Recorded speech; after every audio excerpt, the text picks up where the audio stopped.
When I pulled into my driveway just after 9 p.m., I found my daughter lying on the freezing concrete inside my garage, trembling in torn clothes beside a shattered suitcase. Near it lay a small envelope from her mother-in-law, inside one card, with 5 cruel words: "She is no longer ours." The moment she saw me, she broke down and pressed a small velvet box into my hands. "Dad." I took this from her room. I opened it. My heartbeat slowed. They had made one terrible mistake. I pulled out my phone and whispered, "I need you. Your presence here means more than I can say. Tell me in the comments what city or country are you joining from today. Let's see how far this story has traveled." Quick note, some elements of this story are fictional, built for educational and storytelling purposes. Names and settings are coincidental, but the message underneath all of it, that part was made entirely for you. I've spent 40 years building things. Hospitals where children learn to walk again. Concert halls where music fills spaces so large you can feel the sound in your chest before you hear it with your ears.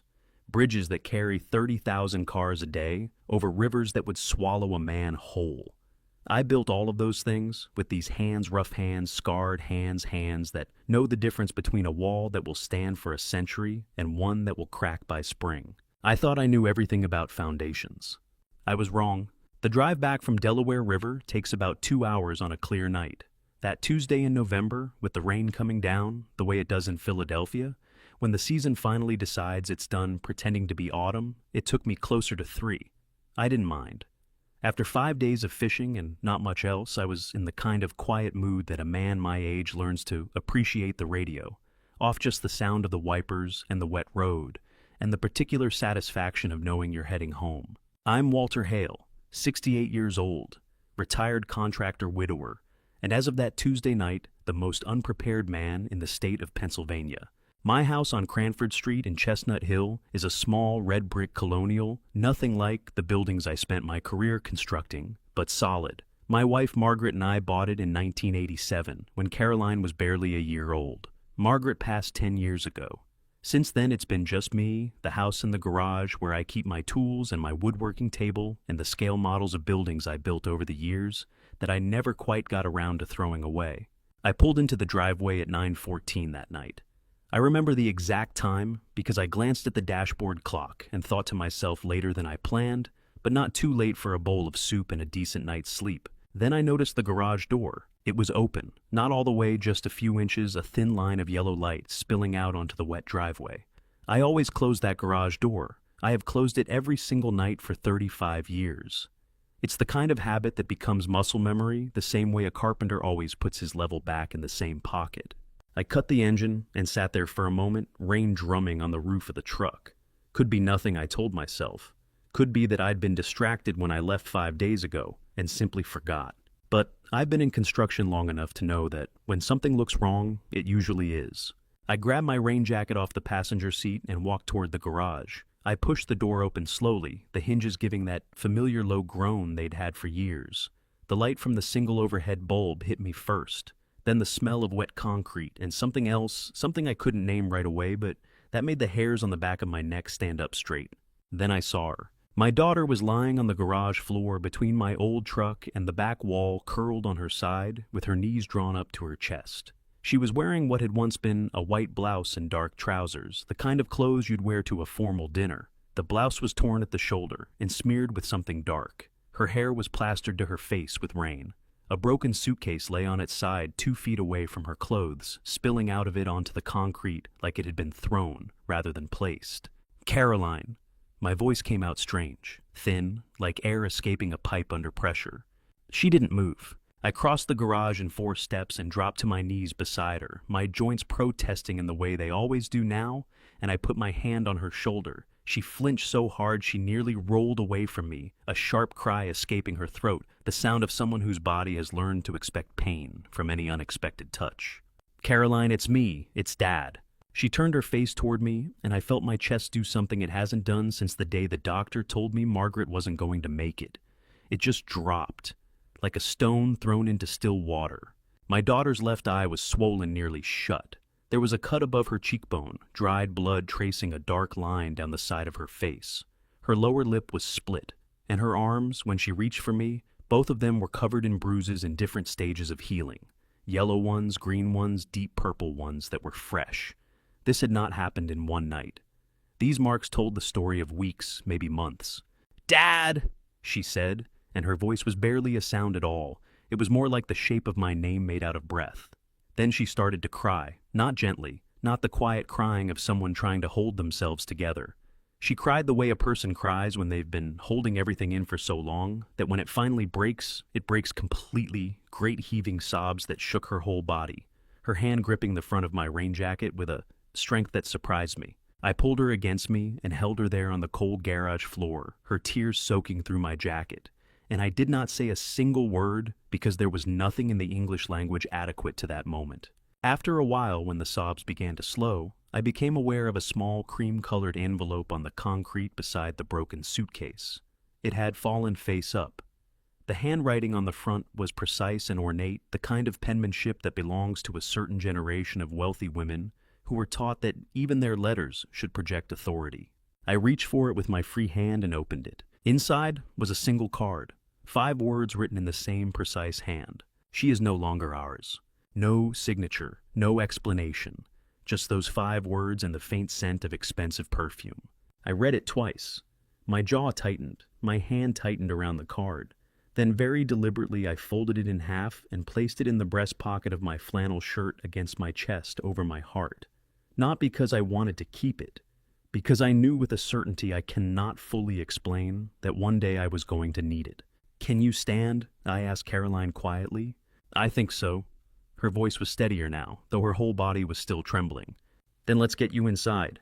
I got her to her feet slowly, one arm around her shoulders, taking most of her weight. She was thinner than the last time I'd seen her, 8 months ago, a strained lunch at a restaurant she'd chosen in a part of the city I'd never been to, at a time that had been arranged and rearranged 3 times before it finally happened. I'd thought then that she looked tired. I understood now that tired had been the least of it. We were almost to the door connecting the garage to the house when she grabbed my arm and stopped me. "Wait," she said. She was fumbling with something, reaching into the inside pocket of her torn blazer with shaking fingers. She pulled out a small box no larger than a deck of playing cards covered in dark blue velvet. She pressed it into my hands. Her fingers were ice cold. "I took this from her room," Caroline said.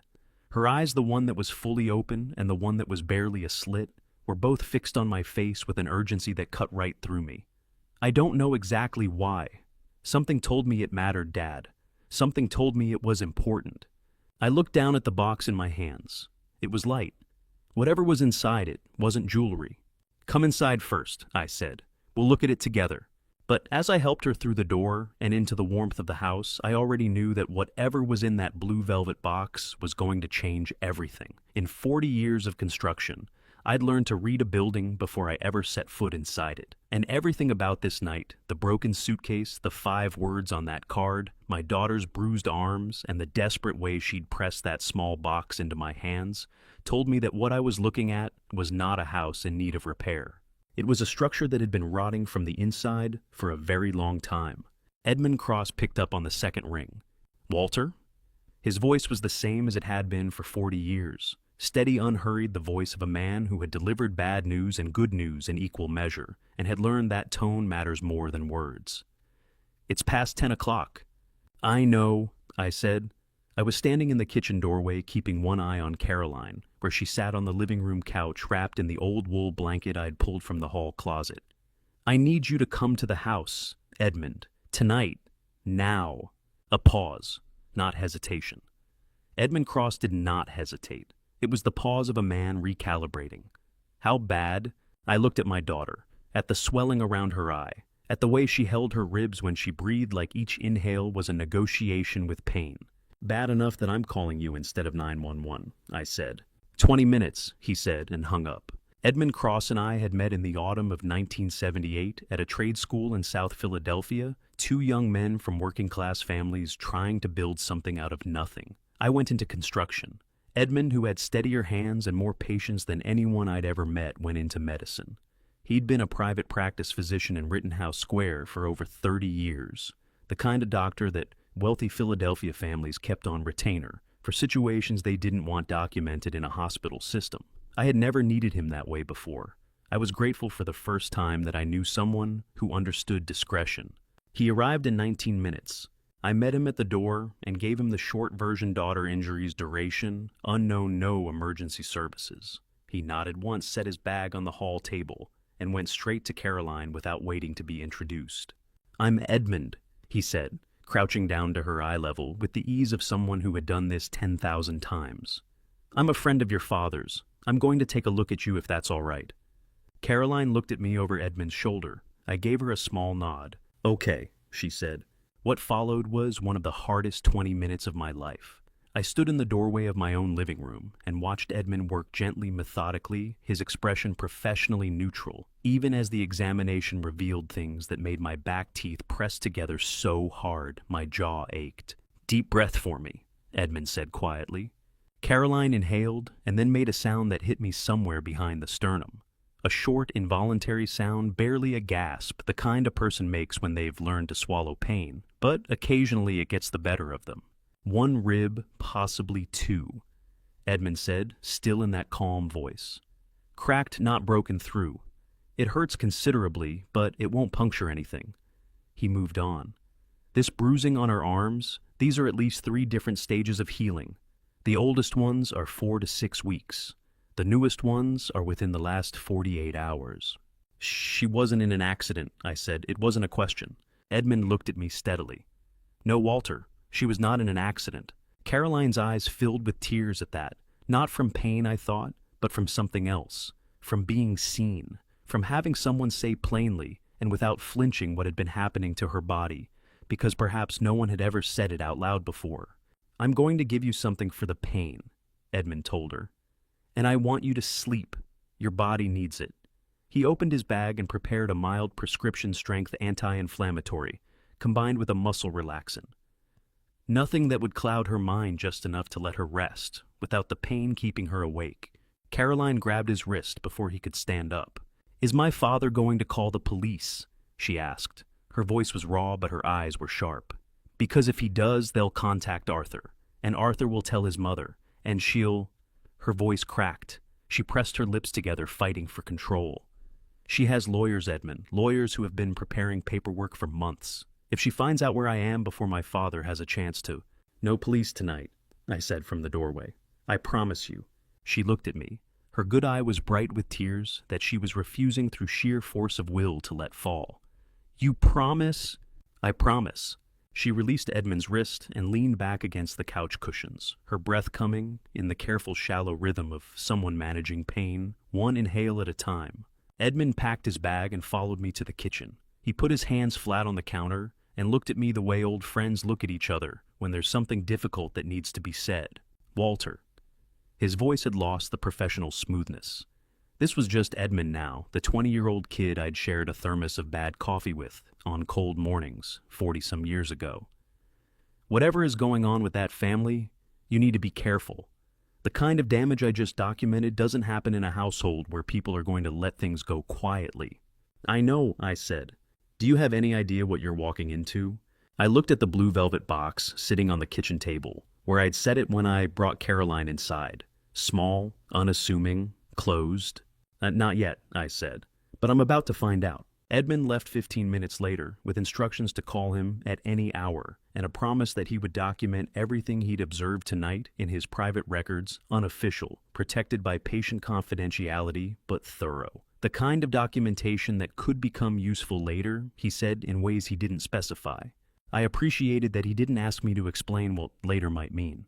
I made myself a cup of coffee I didn't really want, sat down at the kitchen table and looked at the box for a long moment.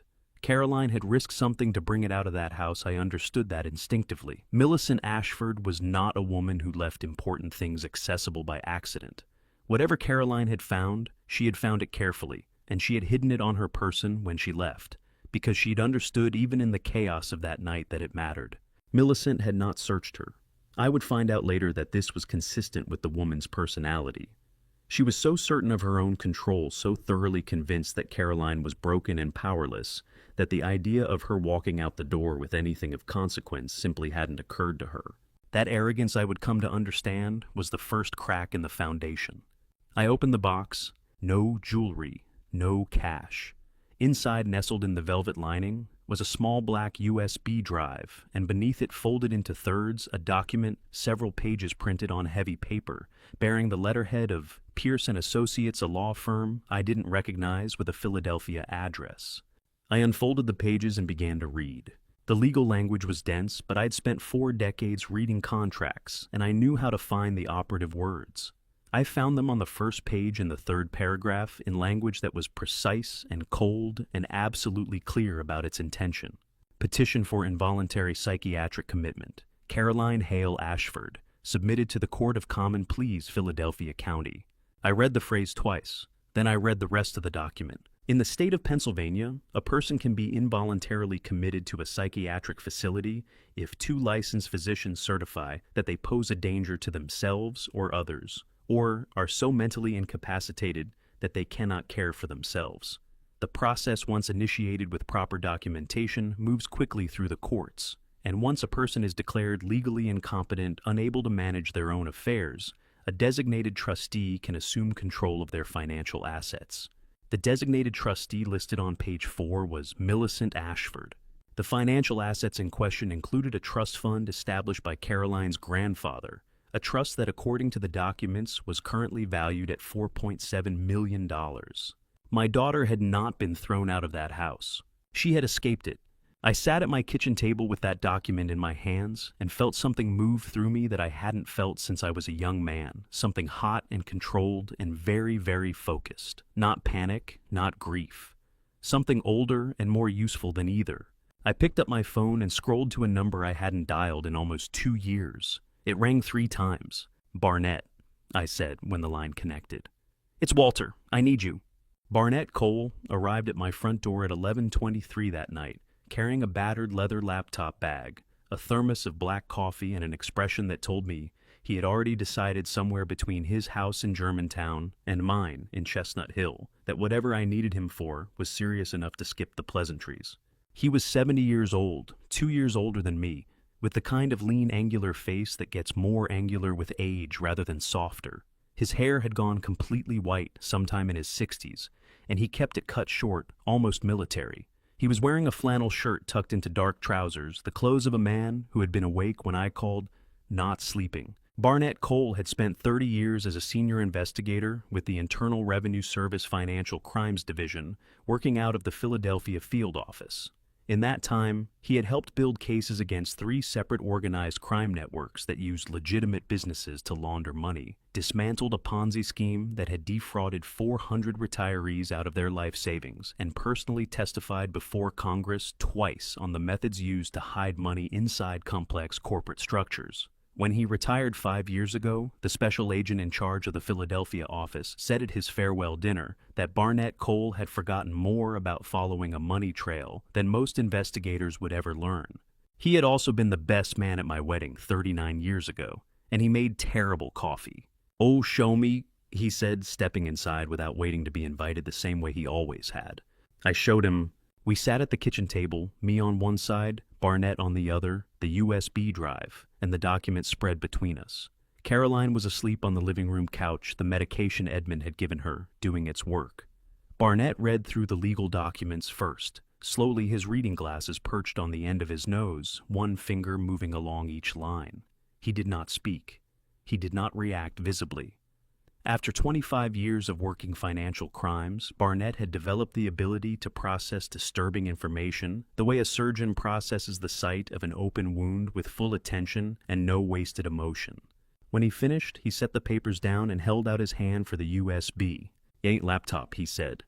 I slid mine across the table. He plugged in the drive, opened the file directory, and began to work. I poured myself a cup of his terrible coffee and watched him. Outside, the rain had finally eased to a drizzle, and the kitchen felt very small and very quiet. 45 minutes passed. At 12:40 in the morning, Barnett took his glasses off, set them on the table, and pressed the heels of both hands against his eyes. Then he dropped his hands and looked at me with an expression I had not seen on his face before, not in 40-some years of friendship.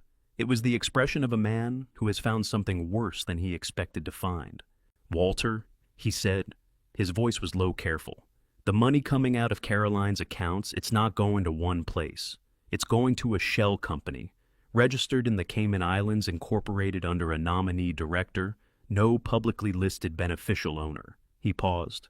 $2.3 million transferred in increments small enough to avoid triggering the bank's automated reporting thresholds over 4 years.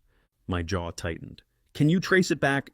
I can trace the structure. The actual destination takes more resources than I have at this kitchen table at midnight. He turned the laptop toward me and pointed to a line on the screen, a scanned authorization document. But here's what I can tell you right now, with absolute certainty. His finger rested beneath a signature at the bottom of the page. Caroline did not sign this.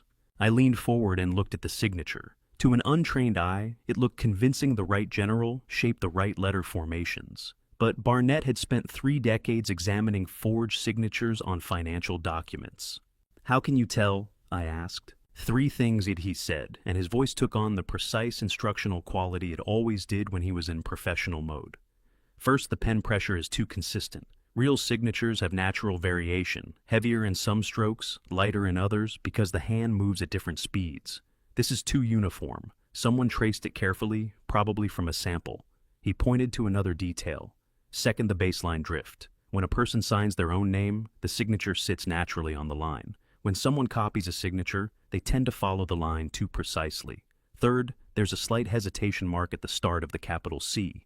Real signatures don't hesitate. Forgeries do. He sat back in his chair and crossed his arms over his chest, and I could see something working behind his eyes, that particular grinding of gears that happened when Barnett was assembling information into a structure he could understand. The authorization was submitted through a law firm, he said. Pierce & Associates. I saw that on the documents. Roland Pierce. Barnett said the name slowly, like he was tasting it. I know that name, Walter. He's been handling high-value estate and trust cases in Philadelphia for 20 years. Very exclusive clientele, old money, mostly mainline families. He paused. But there's something else about Pierce. He was investigated twice by the Pennsylvania Bar Association, misconduct allegations, both times. Both cases were quietly withdrawn before they reached a formal hearing. Withdrawn by whom? Barnett looked at me steadily. That's the right question, isn't it? He reached for his coffee, Thermos poured a cup, took a sip, and grimaced slightly. Even he knew it wasn't good. Someone with significant financial resources and legal connections made those problems disappear, both times within 6 months of the complaint being filed. He set the cup down. Walter, whoever is orchestrating this has been operating with this level of precision for years, possibly decades. They know how to move money, how to manipulate legal processes, and how to neutralize threats to their position. He leaned forward. This is not amateur work. This is a professional operation disguised as a family. The words landed in the kitchen with the particular weight of things that are true and terrible at the same time. From the living room came the soft sound of Caroline shifting on the couch, a small murmur of discomfort in her sleep. Both Barnett and I looked toward the doorway instinctively, then looked back at each other. What do you want to do? Barnett asked. I thought about the document in my breast pocket, 5 words in ornate handwriting. I thought about my daughter's arms, the careful catalog of bruises and stages of healing. I thought about 40 years of building things, and the fundamental principle that the most important step before any construction begins is understanding exactly what you are working with. I want to understand the full scope of this before I do anything, I said. Every beam, every load-bearing wall, every point of failure. I need to know exactly what this structure is before I decide how to bring it down. Barnett nodded slowly. Something shifted in his expression. The professional distance gave way just briefly to something that had more to do with 40 years of friendship than 30 years of federal service. And then we'd better get to work, he said. Because Walter, whoever built this thing, built it to last. And people who build things to hide don't give them up easily. He turned back to the laptop. I refilled my coffee. And somewhere in the house behind us, my daughter slept finally, for the first time, in what I would later learn had been a very long time without having to listen for footsteps outside her door. I did not sleep that night. By the time Barnett packed up his laptop and drove back to Germantown at 2 in the morning, I had already decided what my first move would be. I sat at the kitchen table for another hour after he'd left, drinking the last of his terrible coffee and thinking the way I used to think, before a difficult job, methodically, without rushing, turning the problem over, and examining it from every angle until I understood its shape. In construction, there is a discipline called structural assessment. Before you touch a building, before you draw a single line on a blueprint or order a single beam, you walk the site. You look at it with your own eyes. You press your hand against the walls and feel for weakness. You look at how the light falls where the water runs, which corners have been patched over, and which problems have simply been painted to look like solutions. You cannot plan a demolition from a distance. You have to get close. By 6 in the morning, I had showered, changed, and checked on Caroline still asleep, her breathing steady, the worst of the tension gone from her face in a way that made something ache behind my sternum. I left a note on the kitchen counter telling her I'd be back by noon and to call Edmund if she needed anything. Then I went to the garage, took my oldest work clothes off the hook, by the door paint-stained canvas trousers, a faded barn coat, a wool cap I'd had since the early 90s, and put them on. Then I drove to Villanova. The Ashford estate sat at the end of a private lane off Montgomery Avenue in Villanova, in the heart of what Philadelphians call the Main Line, a stretch of old-money suburbs running west of the city along the former Pennsylvania Railroad line, where the houses are set far back from the road, behind mature trees and iron gates. And the wealth is the kind that has been sitting long enough to feel like architecture rather than money. The Ashford property covered nearly 4 acres. The main house was a stone Georgian revival, 3 stories, with a slate roof and 12/12 windows that told you immediately this was a building that had been constructed to impress and had been maintained with the same intention ever since. I pulled my truck to the side of the lane 50 yards from the gate and sat for a moment looking at it. Then I drove up to the intercom panel mounted on the stone pillar beside the iron gate and pressed the button. A woman's voice answered, clipped efficient. Ashford residence. This is Walter Hale, I said, making my voice as soft and uncertain as I could manage. I'm Caroline's father. I was hoping to speak with Mrs. Ashford if she has a moment. I'd like to apologize for whatever my daughter did. I'd like to apologize in person. A pause. I could almost hear the calculation happening on the other end. 1 moment, the voice said. I waited 4 minutes. Then the gate swung open. Millicent Ashford met me in the front reception room, a space that had clearly been designed to establish a power differential before a single word was spoken. The ceilings were 14 feet high. The furniture was antique and immaculate. A painting that I was fairly certain was an original oil hung above the fireplace, and the fireplace itself was large enough that I could have stood inside it. Everything in the room said, I have more than you. I have always had more than you. I always will. She was 65 years old, and she wore it like a credential. Silver hair swept back in a precise chignon. A charcoal wool dress that probably cost more than I spent on groceries in a month. Posture so correct it looked structural. She stood in the center of the room and did not offer her hand, did not gesture toward a seat, did not perform any of the basic courtesies that people extend to one another as a matter of simple decency. She looked at me the way certain people look at something they've found on the bottom of their shoe. Mr. Hale. Her voice was like cold water poured over marble. I'll give you 5 minutes. I pressed my wool cap between both hands, turned it slowly, the gesture of a nervous, humble man. Mrs. Ashford, I want to apologize for whatever Caroline did to upset your family. I know she can be difficult. I raised her alone after her mother passed, and I'm afraid I wasn't always. I let my voice waver convincingly. I just want to understand what happened. She came to my house last night, and she was very distressed, and I thought if I could come here and speak with you directly. There's nothing to discuss, Millicent said. Her voice had not shifted a single degree in warmth.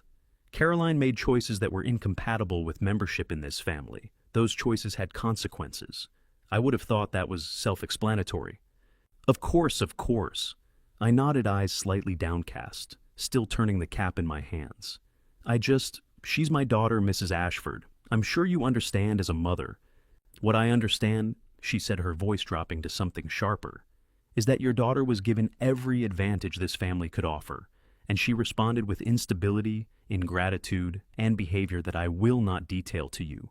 She straightened slightly, a millimeter, maybe 2, but I caught it. I would suggest, Mr. Hale, that you take Caroline to see a physician, a specialist. She has significant problems that are beyond the ability of, Her eyes moved over my barn coat, my paint-stained trousers, my old wool cap, beyond the ability of her immediate family to address. She said it pleasantly as one states a simple fact. I appreciate your concern, I said, my voice still soft. Sylvia will see you out." She was already turning away. Then she stopped and looked back at me over her shoulder with the expression of someone who has just remembered something mildly distasteful. "Mr. Hale, I'll be direct with you. Your daughter is a troubled young woman who was never quite suited to the life she married into. That is not a criticism, it's an observation. Some people are built for certain things and not for others." A faint, precise smile. "I'm sure you understand that in your line of work. Not every material is appropriate for every structure." She walked out of the room. A woman appeared in the doorway behind her, mid-40s. Dark hair pulled back, wearing the quiet, careful expression of someone who had learned to make themselves invisible. This was Sylvia Crane, though I did not know her name yet. She was Millicent's personal assistant, a position she had held for 12 years. And she looked at me now, with eyes that were doing something complicated, something that was not quite apology and not quite pity, but existed somewhere in the narrow territory between them. "This way, please," she said quietly. I followed her through the entrance hall to the front door. As we walked, I did what I had come to do. I looked. I noted the position of the security camera above the front door angled to cover the driveway. I noted the layout of the entrance hall, the corridor that led toward what appeared to be a study on the left, the staircase on the right.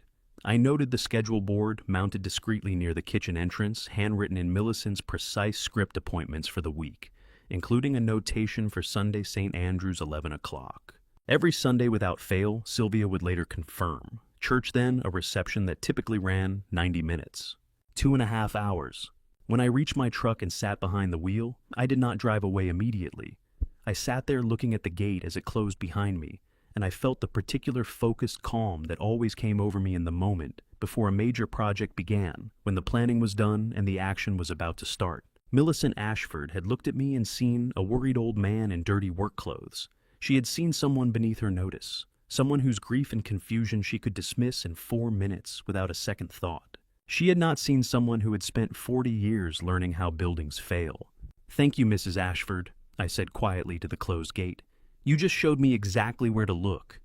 I started the engine and drove home. She was sitting at the kitchen table when I got back, not on the couch where I had left her tucked under the wool blanket with Edmund's medication doing its quiet work, but at the kitchen table upright, both hands wrapped around a mug of tea that had gone cold. She was wearing one of my old flannel shirts, the sleeves rolled up twice to fit her smaller arms, and her hair was damp from the shower. The swelling around her eye had not gone down much, but some of the wildness was gone from her expression. She looked like a person who had slept and cried and arrived at some precarious new stillness on the other side of both. She looked up when I walked in. Her good eye found my face, immediately searching it, the way people search the faces of those they trust when they are trying to determine whether the world is still standing. "You went there," she said. It was not a question. I hung my barn coat on the hook by the door and pulled out the chair across from her. "I did." "She let you in?" "She did." I sat down. "She also called me a grubby old bricklayer, told me you were mentally unstable, and had me escorted out in under 5 minutes. Something moved across Caroline's face, a flash of recognition, so sharp it looked almost like pain. Her grip tightened around the cold mug. "That sounds exactly right," she said. "I know." I looked at my daughter across the table. In the pale afternoon light coming through the kitchen window, I could see things I hadn't been able to see clearly the night before.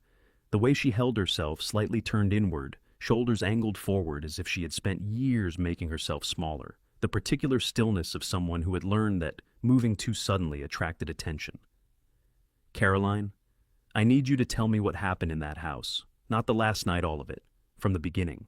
Her jaw tightened. She stared at the surface of the cold tea for a long moment. Then she looked up at me and said, "How long do you have?" "As long as it takes," I said. She began slowly, the way you begin when you are not sure the ice will hold your weight. She told me about the early years of the marriage, how Preston had seemed at first like a man who was simply devoted to his family, how his deference to his mother had read in the beginning as respect, how the first time Millicent had chosen Caroline's dress for a family dinner, a simple firm suggestion delivered with a smile, Caroline had thought nothing of it, because Millicent knew these circles and Caroline did not, and it seemed reasonable to accept guidance. "It's never one big thing," Caroline said. Her voice was flat and steady in the way of someone reciting something they have rehearsed in their own head many times. "It's 100 small things, and each one seems so small that if you tried to explain it to someone, you'd sound paranoid." She'd suggest I not wear a particular color because it washed me out. She'd mention very casually that a friend of mine had said something unkind about me at a party, something I could never verify, something that just quietly ended the friendship. She'd tell Preston that I seemed tired, that I'd been acting strangely, that she was worried about me and he'd come home and look at me differently. Just slightly, just enough. She paused and pressed her fingers against her lips for a moment, steadying herself. After 3 years, I didn't have any friends left, she continued. Not real ones. I had people I saw at events, people Millicent approved of. My money went into a joint account that Preston managed, which meant Millicent managed it because Preston has never made a decision in his life that his mother didn't make first. She stopped, took a careful breath around the cracked rib. I want you to understand, Dad. I'm not stupid. I know how this sounds. I know that from the outside it looks like I just let it happen. It doesn't look like that to me, I said. Her eyes filled suddenly, tears pressing against the inside corners, threatening. She blinked hard twice, pushing them back with sheer force of will. The doctors started coming about 6 months ago. Millicent arranged them. She called it a wellness initiative. A sound came out of her that was almost a laugh, bitter and brief. 1 appointment a month, always in the house, always with a different physician, always asking me questions about my moods, my sleep, whether I ever had thoughts I couldn't control, whether I sometimes felt like reality wasn't quite real. She set the mug down carefully. Her hands were trembling. I didn't understand what she was building. Not until 3 months ago, when I found a billing statement from a psychiatric facility in New Jersey mixed in with some papers on Roland Pierce's desk. My name was on it. The admission date was 4 weeks away. The air in the kitchen felt different after she said that. It's 4 weeks, I said. 4 weeks! She met my eyes directly, and in that moment, she looked less like my daughter, who needed protecting, and more like the daughter I had raised, clear-eyed, precise, angry, in the clean way that anger is when it has finally found its proper direction. So, I started paying attention differently. I stopped trying to fix things and started watching. I memorized the code to Millicent's study. I noted which nights Preston stayed late at the office, and 2 nights before I came to you, I went into her room while she was at a dinner, and I looked until I found something I could use. The box, I said. The box. She wrapped both hands around the cold mug again, steadying herself against it. I almost didn't take it.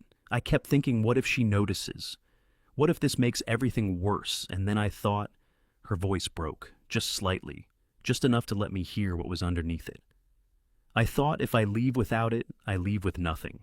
And I had already been nothing in that house for 7 years. I wasn't going to arrive at yours the same way. I had to look away for a moment. Out the kitchen window at the gray November sky, at the bare branches of the oak tree in the backyard that Margaret had planted the year we moved in. When I looked back, I said, "You did exactly right." Did I? Her voice cracked on the second word genuinely suddenly, without the careful control she had maintained through the whole conversation. And just like that, the tears she had been holding back all morning finally broke through, rolling down both cheeks at once, and she made a sound that went straight through me, not the loud heaving crying of the night before, but something quieter and in some ways harder to hear. The sound of someone finally believing after a very long time that they were allowed to feel what they felt. I got up from my chair, moved around the table, and put my arms around her the way I had when she was small, and the world had been too large and too loud for one day. She leaned into it with her whole weight, her fingers gripping the back of my shirt, and cried until there was nothing left to cry. After a while, when the shaking had stopped and her breathing had steadied, she pulled back and wiped her face with the sleeve of my flannel shirt. "What are you going to do?" she asked. I looked at her, at the healing bruises, at the resolute set of her jaw that she had inherited from her mother, at the clear eyes that were watching me with more trust than I felt I deserved. "I'm going to find out exactly how this was built," I said. "Every layer, every connection, every person involved." I paused. "And then, I'm going to make sure that everything they tried to take from you gets returned." She stared at me for a long moment. Then something happened to her expression that I had not seen, and I realized with a jolt that I could not remember the last time I had seen it. My daughter smiled, not widely, not without pain, but genuinely, like a window being opened in a room that had been closed too long. "One beam at a time," she said. I reached out and squeezed her hand. "One beam at a time." While Caroline slept upstairs that afternoon, Barnett and I sat in the living room, with the laptop open between us on the coffee table. He had come back at noon, without me asking, without explanation, carrying a paper bag from the deli on Germantown Avenue, and the particular expression of a man who has decided he is not done with something yet. He had been working for 3 hours by the time I joined him. "Tell me," I said. Barnett looked up from the screen. He had dark circles under his eyes from the night before, but his focus was the sharpest I had seen it, the focus of a man back in familiar territory after years away from it. He leaned back in the armchair, laced his fingers together, and spoke in the measured cadence of someone presenting findings. "At the 2.3 million we identified last night, that's only part of it," he said. "I've been working through the transaction records I pulled from the USB files, cross-referencing with public corporate filings I can access online. The shell company in the Cayman Islands, it's called Meridian Advisory Holdings, registered 4.5 years ago, has received transfers from at least 3 separate source accounts. One is Caroline's personal trust, one is a subsidiary account of Ashford Group, and one appears to be a personal account in Millicent's name directly." I sat forward. She was moving her own money through it as well. "It's shuffling it," Barnett said. "Moving it in, moving it through, moving it somewhere else. It's a layering technique. You put money into one entity, transfer it through several intermediary accounts, and by the time it comes out, the other end, it's very difficult to trace back to its original source. The technical term is commingling, mixing funds of different origins until the paper trail becomes impossibly tangled." He paused. "But here's the thing about tangled paper trails, Walter. They're only impossible to untangle if you don't know which thread to pull." He turned the laptop toward me and pointed to a column of figures. "These transfers, every single one of them, is just under the reporting threshold. In the United States, banks are required by the Bank Secrecy Act to file a currency transaction report for any cash transaction over $10,000. What most people don't know is that deliberately structuring transactions to stay below that threshold specifically to avoid the reporting requirement is itself a federal crime. It's called structuring or smurfing. It carries its own penalties separate from whatever underlying offense the money is connected to." "She knew what she was doing," I said. "She absolutely knew what she was doing." Barnett closed the laptop. "This is not someone who stumbled into financial crime accidentally. This is someone who understood the system well enough to exploit it deliberately over several years, with enough sophistication to avoid triggering automatic flags." He looked at me steadily. "Which tells me one of 2 things. Either she had professional guidance from someone who understood financial regulation, which points back to Roland Pierce, or she has a background in finance that isn't publicly known." He reached into his laptop bag and pulled out a notepad covered in his small, precise handwriting. "I made a call this afternoon while you were with Caroline, to an old colleague of mine, Theodore Wynn. He manages the Center City branch of First Commonwealth Bank, which handles a significant portion of the Ashford Group's commercial accounts." He paused. "Theodore is a cautious man, but he's also an honest one, and he told me something interesting. Theodore Wynn," Barnett explained, "had been uncomfortable for months. As branch manager, he had visibility into transaction patterns that individual tellers and even most loan officers did not. And for the past 6 months, he had been watching a series of transfers out of Ashford Group subsidiary accounts that followed an irregular pattern not large enough to trigger automated compliance alerts, but frequent enough and structured in a way that someone with Wynn's experience recognized as deliberate. He had flagged it internally. The flag had gone nowhere. He didn't know what he was looking at," Barnett said. "He knew something was wrong, but he didn't have the full picture. When I laid out what we had found, he understood immediately what it meant." He set the notepad down. "Theodore signed an affidavit this afternoon, a sworn written statement of what he observed, prepared and signed in front of a notary. It's his personal testimony, not an official bank document, which means it doesn't require a subpoena. He could provide it voluntarily, which is exactly what he did." I thought about that for a moment, the image of a bank manager sitting across from Barnett, looking at the pieces of something he had sensed, but not been able to name, finally understanding the shape of it. "Why did he agree?" I asked. "A branch manager cooperating with something like this, that's a risk for him professionally." "Because Theodore Wynn is 61 years old and has spent his entire career trying to run a clean operation," Barnett said, with a directness that left no room for doubt. "And because I explained to him very clearly that if this comes out through a federal investigation, which it will, and it emerges that a branch manager had identified anomalies and failed to escalate them appropriately, his career doesn't survive that. Whereas if he documented his concerns proactively and cooperated with the proper authorities, he's a witness, not a subject. He picked up his coffee cup. Theodore Wynn is not a brave man, but he is a practical one. I looked at the notepad on the coffee table, at the laptop, at the years of careful, deliberate financial crime that Barnett had spent the last day and a half beginning to map. Among the corporate filings Barnett had pulled was a succession planning document, incomplete, unsigned, but unmistakably drafted by a firm other than Pierce and Associates. The named beneficiary for Ashford Group's controlling interest was a Spencer Voss, identified in the filing as Millicent's nephew through her older brother's line.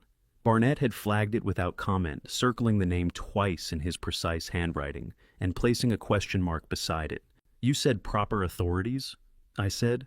"Have you made contact with anyone?" Barnett set his cup down. His expression shifted just slightly, but I had known him long enough to read the shift. "I made one more call this afternoon," he said. "After Theodore, to a former colleague at the FBI Philadelphia field office." He paused. "Her name is Nora Calloway, Special Agent Financial Crimes Division. She has been with the Bureau for 14 years, and for the past 2 of those years, she has had an open investigation file on Ashford Group." The words settled into the room. "An open investigation," I said. "Already." Barnett leaned forward, elbows on his knees. "She had enough to know something was wrong. She did not have enough to act on it. The offshore structure was visible in outline, but not in detail. She could see the shape of it, but not the substance." He looked at me carefully. "What we have, Walter, the USB files, the forged authorization documents, Theodore's affidavit, the legal filings from the commitment petition, those are the details she has been missing." The air in the room felt charged with something, not excitement exactly, but the particular tension that comes when separate things that have been moving on parallel tracks begin to converge. "She wants to meet us," Barnett said. I stared at him. Outside, the last thin light of the November afternoon was disappearing behind the houses across the street, and the living room was going slowly dark around us, neither of us having thought to turn on a lamp. "Then set it up," I said. My voice came out steady, which surprised me slightly because something in my chest was hammering with a force that had very little to do with calm. "But Barnett, every step of this has to be clean. Everything legal. Every piece of evidence obtained the right way." I looked at him hard. I want her to face a courtroom, not walk out of one. Barnett held my gaze for a long moment. Then he reached for his phone. "I know," he said. "That's exactly what Calloway said when I told her the same thing." He dialed. I got up and finally turned on the lamp. Thursday came quietly. On Thursday, Barnett drove downtown to meet with Agent Calloway at the FBI field office on Arch Street, while I stayed home with Caroline. I did not ask him what was said in that meeting. He called me that evening and told me 2 things. First, that Calloway had reviewed everything we had and was moving to formalize the investigation. And second, that there was one more piece we needed before anything could be set in motion in the way that would matter most. We needed someone on the inside. Not Sylvia Crane, not yet. That conversation required its own careful timing. The person we needed first was Preston Ashford. On Thursday night, I sat at my woodworking table in the garage and thought about Preston for a long time.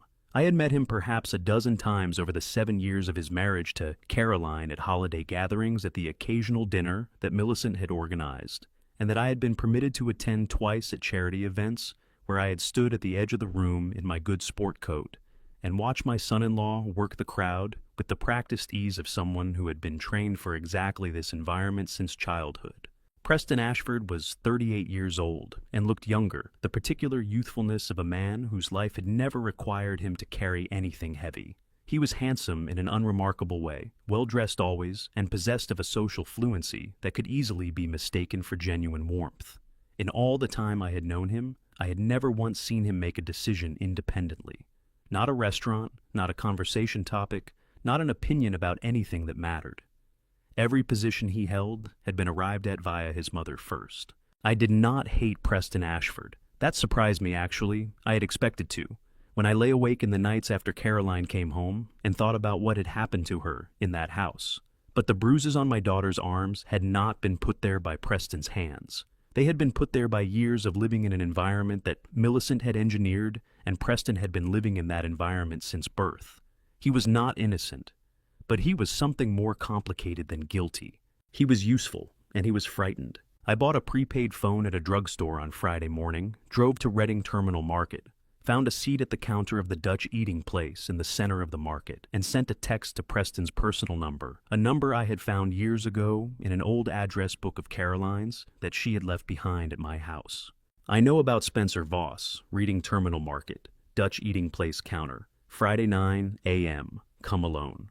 I ordered a coffee and waited. He walked in at 8:57, which told me he had been circling the block for several minutes trying to decide. He was wearing a dark overcoat, no tie, and the expression of a man whose stomach had been somewhere in the vicinity of his throat since Thursday night. He spotted me immediately. I had chosen a seat facing the entrance for exactly this reason and crossed the market floor toward me with the slightly stiff gait of someone trying very hard to look casual and not succeeding. "Walter." He sat down on the stool beside me. His voice was controlled, but I could hear the effort it took. "What is this about?" "Oh, coffee, yes," I asked. "I don't want coffee." He turned to look at me directly. His eyes were blue-gray, and at this distance I could see something in them that I had not been able to identify from across a dinner table, something that was not arrogance and not cruelty, but something much simpler and much sadder. Fear. The deep structural fear of a man who has been afraid for so long it has become part of his architecture. "Who told you about Spencer Voss?" "Does it matter?" His jaw tightened. "It matters because Spencer Voss is a private family matter that has no bearing on Preston." I set my coffee cup down. My voice was quiet the way it gets when I mean something absolutely. "Spencer Voss is 28 years old. He is the son of your mother's older brother who died in 2019. For the past 18 months, your mother has been meeting with him privately on a schedule that does not appear in the family calendar at locations she pays for in cash." I slid a thin folder across the counter toward him. Copies of documents Barnett had pulled from corporate filings and cross-referenced with Millicent's known schedule via the GPS data agent Calloway's team had obtained through their existing court-authorized surveillance order on Ashford Group. She has also retained a corporate attorney, not Roland Pierce, a different firm entirely, to draft succession documents for Ashford Group that do not include your name. Preston's hand came down on the counter. Not hard, not a slam, but with the involuntary force of a man whose body reacted before his mind could stop it.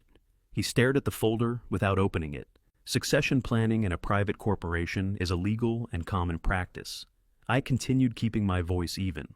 What is not common is conducting that planning secretly in parallel with public representations to the contrary, while simultaneously taking steps to have your current successor's spouse legally declared incompetent, which would incidentally give your mother grounds to petition for your removal from any position of trust within the company, on the basis that your judgment in personal matters had proven unsound. Preston looked at me then, really looked at me, and I could see the moment the full architecture of it assembled itself in his mind piece by piece, the way a building takes shape when you add the walls to the foundation. "She's removing me," he said. The words came out stripped of everything except the bare reality of them. "She has been planning to for at least 2 years, I said.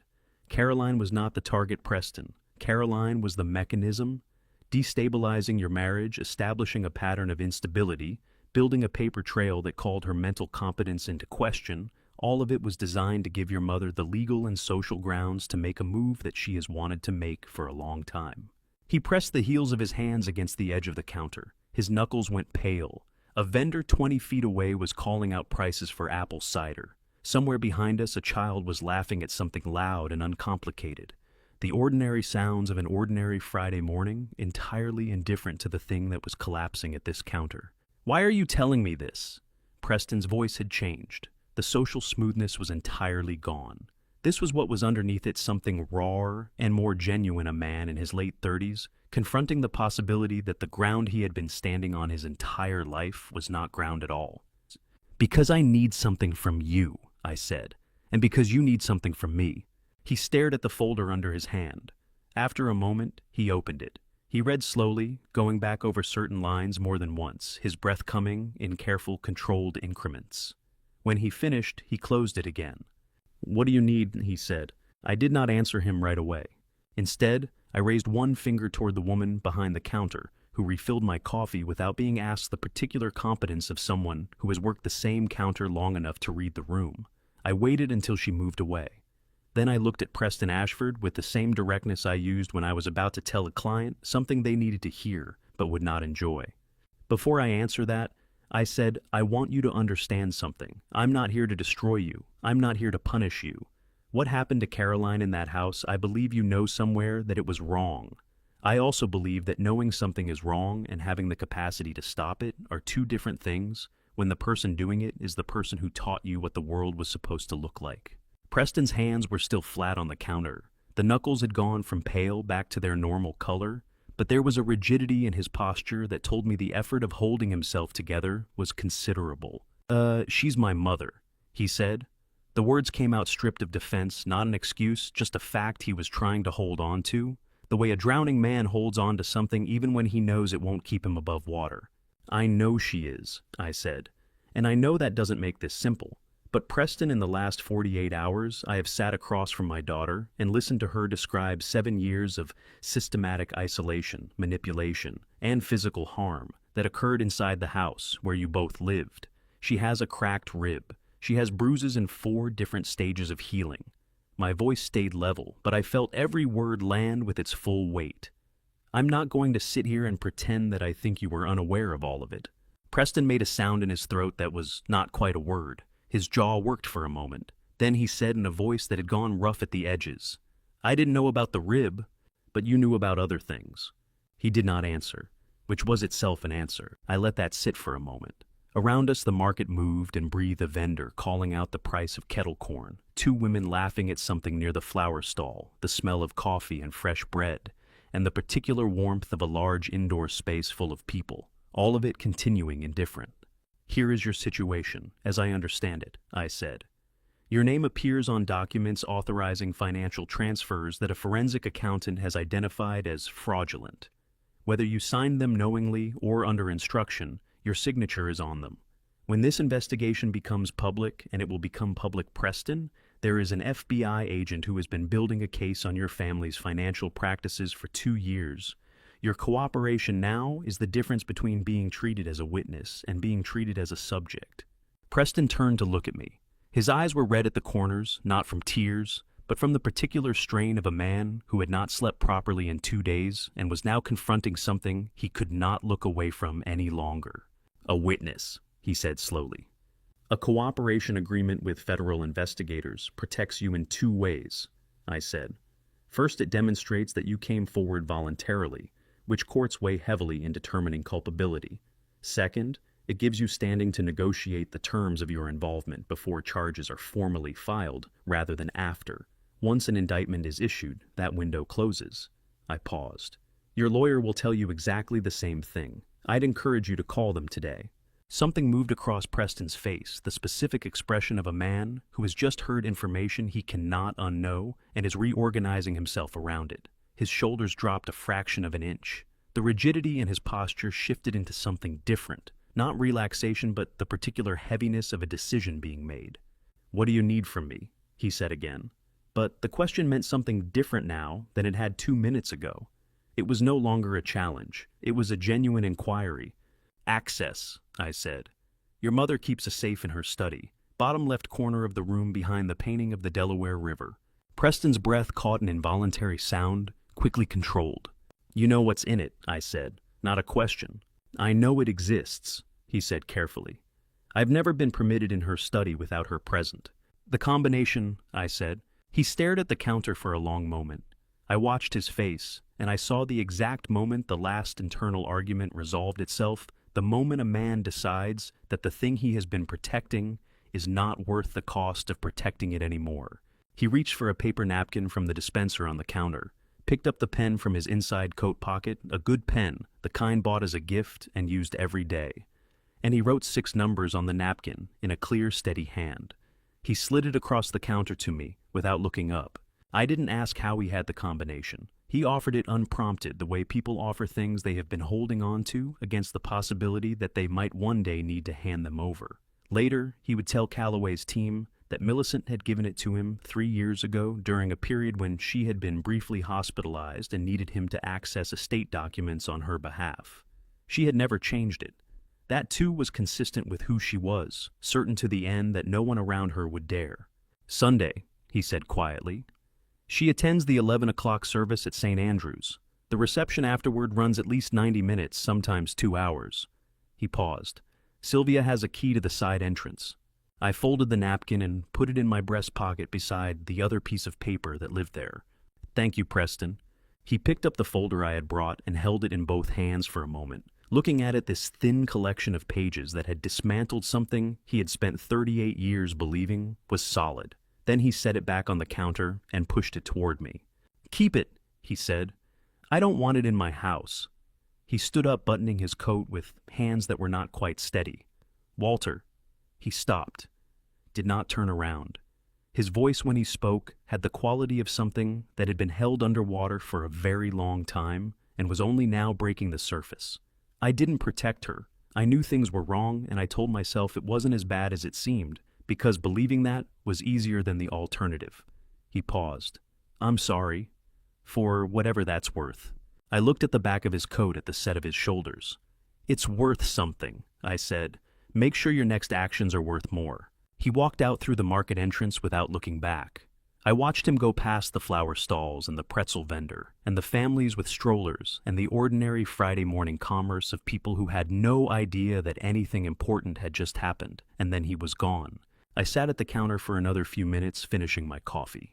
Then I folded the napkin with the combination carefully into my breast pocket, and walked out into the cold Philadelphia morning. That evening, Barnett and I sat at my kitchen table, and I told him what Preston had said. He listened without interrupting. When I finished, he looked at the napkin with the 6 numbers on it. "Sunday," he said. "It's Sunday," I confirmed. He looked up at me with the expression he got when a plan had reached the point where all the components were in place and the only remaining variable was execution. Then we'd better be ready," he said. Sunday came in cold and clear, the kind of late November morning in Philadelphia, where the sky is the particular hard blue that only appears after several days of rain, and the bare trees stand out against it like pencil lines on paper. Barnett picked me up at 12:15. We drove to Villanova without speaking much, the comfortable quiet of 2 men who have known each other long enough that silence does not require filling. He had a thermos of coffee on the seat between us. I had the napkin with the combination in my breast pocket next to the other piece of paper that had lived there since Tuesday night. Preston had texted at 11:43. "She just left. Sylvia is there. Side entrance is open." We parked 2 blocks from the property and walked. The neighborhood was quiet in the way that wealthy neighborhoods are quiet on Sunday mornings, a stillness that feels maintained rather than natural, as if the silence itself has been landscaped. The side entrance was a wooden door set into the eastern stone wall, half hidden behind a yew hedge. Unlocked, as Preston had said. We crossed the rear garden formal beds cut back for winter, a fountain drained and covered gravel paths between box hedges, and entered through the back door. Sylvia Crane was standing in the kitchen. She was a woman of about 45, dark hair pulled back, wearing the careful blankness of someone who has spent years making themselves easy to overlook. 12 years as Millicent's personal assistant. 12 years of seeing everything and saying nothing. She looked at us when we came in, and for a moment nobody spoke.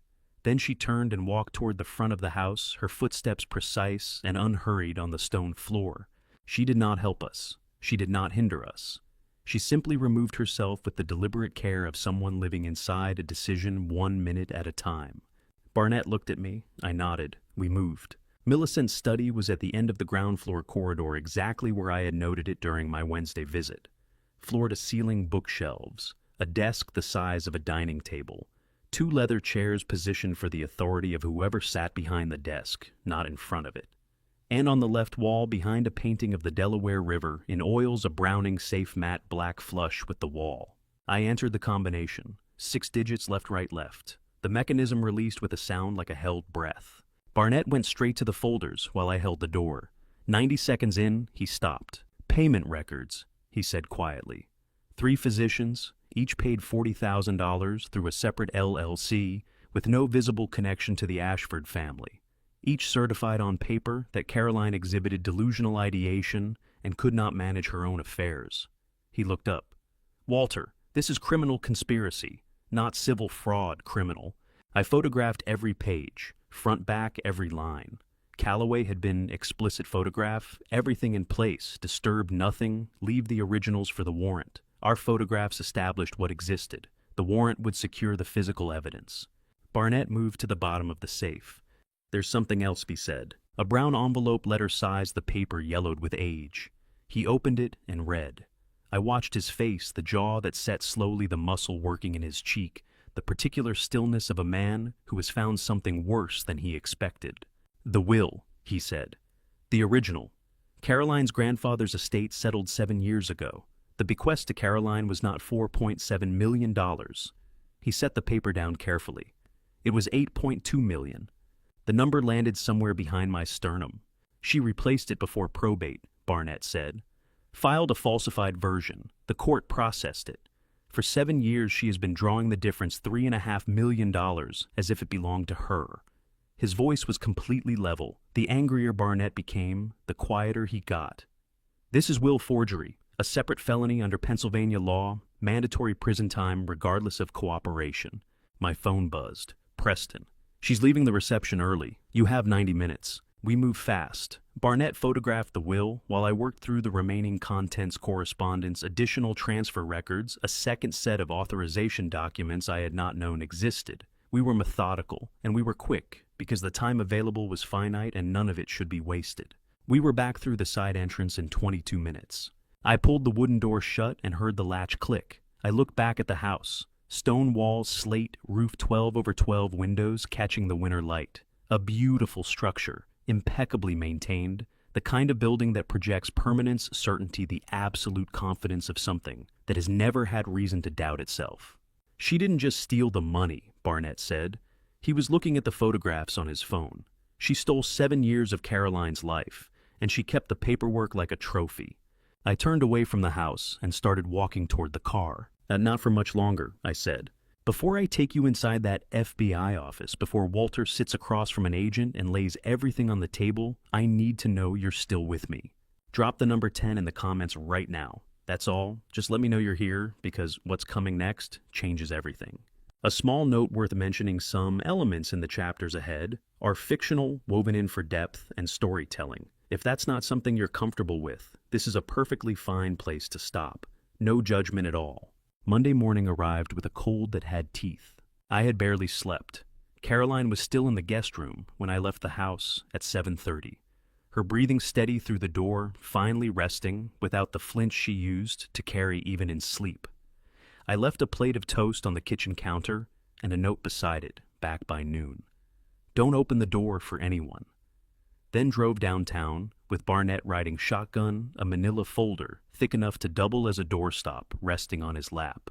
The William J. Green Federal Building on Arch Street looked the way federal buildings always do, permanent, indifferent, unmoved by whatever you brought through its doors. I'd passed it 100 times over the years, hauling lumber down Market Street without once looking up. Today I looked up. Barnett had called ahead. The security desk expected us at 9. We cleared the metal detectors, signed the visitor log, and were escorted to the 4th floor by a young agent who introduced himself only as Reeves. No rank, no explanation, just a lanyard and a brisk walk. The hallway smelled of recycled air and burned coffee. I carried my copy of the evidence folder and kept my mouth shut the way you do when you're on somebody else's ground. The conference room was small and deliberately plain. A rectangular table, 6 chairs, a whiteboard, with faint ghost marks from a previous meeting nobody had fully erased. On one side of the table sat a woman who stood when we entered. Special Agent Nora Calloway was not what I expected, which I suppose is a compliment to her. She was in her mid-40s, close-cropped dark hair, going silver at the temples, wearing a charcoal blazer over a steel blue shirt. No jewelry except a plain watch. Her eyes were the kind of clear, precise gray that made you feel she was already 2 steps ahead of whatever you were about to say. She shook my hand first, then Barnett's, and gestured to the chairs across from her, without ceremony. Mr. Hale, Mr. Cole. She opened a legal pad and uncapped a pen. I've read the preliminary summary Barnett sent Friday evening. I want to hear it directly from you. I laid the folder on the table and started at the beginning. I told her about Caroline on the garage floor, About the note she is no longer ours still folded in my chest pocket, though I hadn't told anyone I still carried it. About the velvet box, the USB drive, the forged signature on the commitment petition. I told her about Barnett's analysis of the offshore transfers, $2.3 million moved in structured increments below the $10,000 currency transaction report threshold, a technique called smurfing under the Bank Secrecy Act, designed to avoid automatic federal flagging. I told her about Roland Pierce and the 2 bar complaints that dissolved like smoke. I told her about Theodore Wynn's affidavit, the shell company in the Caymans, with a nominee director who existed on paper and nowhere else. Then I told her about Sunday. I told her about Theodore Wynn, First Commonwealth Bank branch manager, 30 years clean, and the affidavit he had signed voluntarily, documenting 6 months of irregular transfer patterns he had flagged internally and watched go nowhere. And I told her about Edmund Cross private practice physician Rittenhouse Square, 40 years of quiet discretion, who had examined Caroline the night she arrived and documented everything he observed in his private records he had voluntarily provided to the U.S. Attorney's Office that morning as part of the victim medical file. Calloway didn't interrupt. She wrote steadily occasionally, underlining something, occasionally circling a number. When I mentioned the forged will and the $8.2 million concealed from Caroline's inheritance compared to the $4.7 million Millicent had presented to the family, her pen stopped moving for exactly 3 seconds. "You're telling me the discrepancy is $3.5 million, she said. "Closer to 3.5, yes. Barnett can walk you through the document comparison."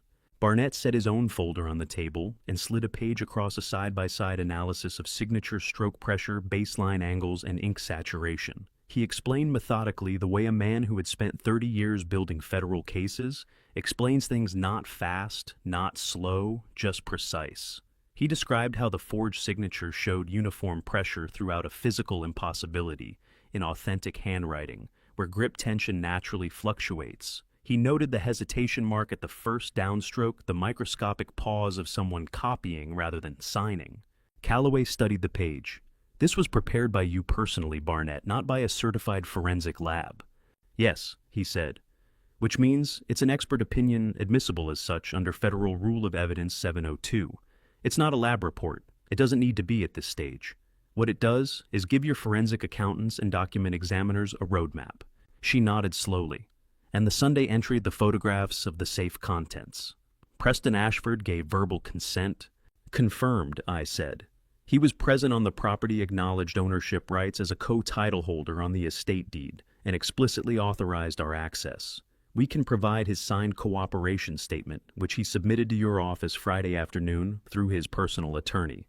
That last detail visibly registered." She glanced at a second file on her side of the table. Preston's cooperation submission, I realized already in her possession. "The Ritz-Carlton event," she said, shifting forward slightly. "Ashford Group's annual donor gala, 3 weeks from now. Millicent Ashford will be on a public stage in front of 200 witnesses. And a live stream," Barnett added. Calloway set her pen down. For the first time since we'd entered the room, she let a bead of something that wasn't purely professional cross her face, not satisfaction exactly, but the expression of someone who has just confirmed that the math works. "We'll need an internal audio source," she said. "Someone inside the event with authorized access to the venue's AV system. Someone Millicent trusts enough to have on site." I thought of Sylvia Crane standing in the side hallway of the Ashford estate on Sunday, watching us leave with steady, unreadable eyes. "I might know someone," I said. Calloway looked at me for a long moment. "Get me that person," she said quietly, "and we'll give your daughter her life back." I found her routine the same way I used to find structural problems in old buildings, slowly, methodically paying attention to what other people walked right past. I had met her briefly at the house on Sunday. I had seen enough in those few minutes to believe she was someone worth approaching carefully. Barnett had noted it during our Sunday visit to the estate. Sylvia Crane left through the side entrance every Tuesday around 1:30 in the afternoon, walked 4 blocks east to a small cafe called Ardmore Grounds, and spent approximately 45 minutes there before returning. She always sat by the window. She always ordered the same thing.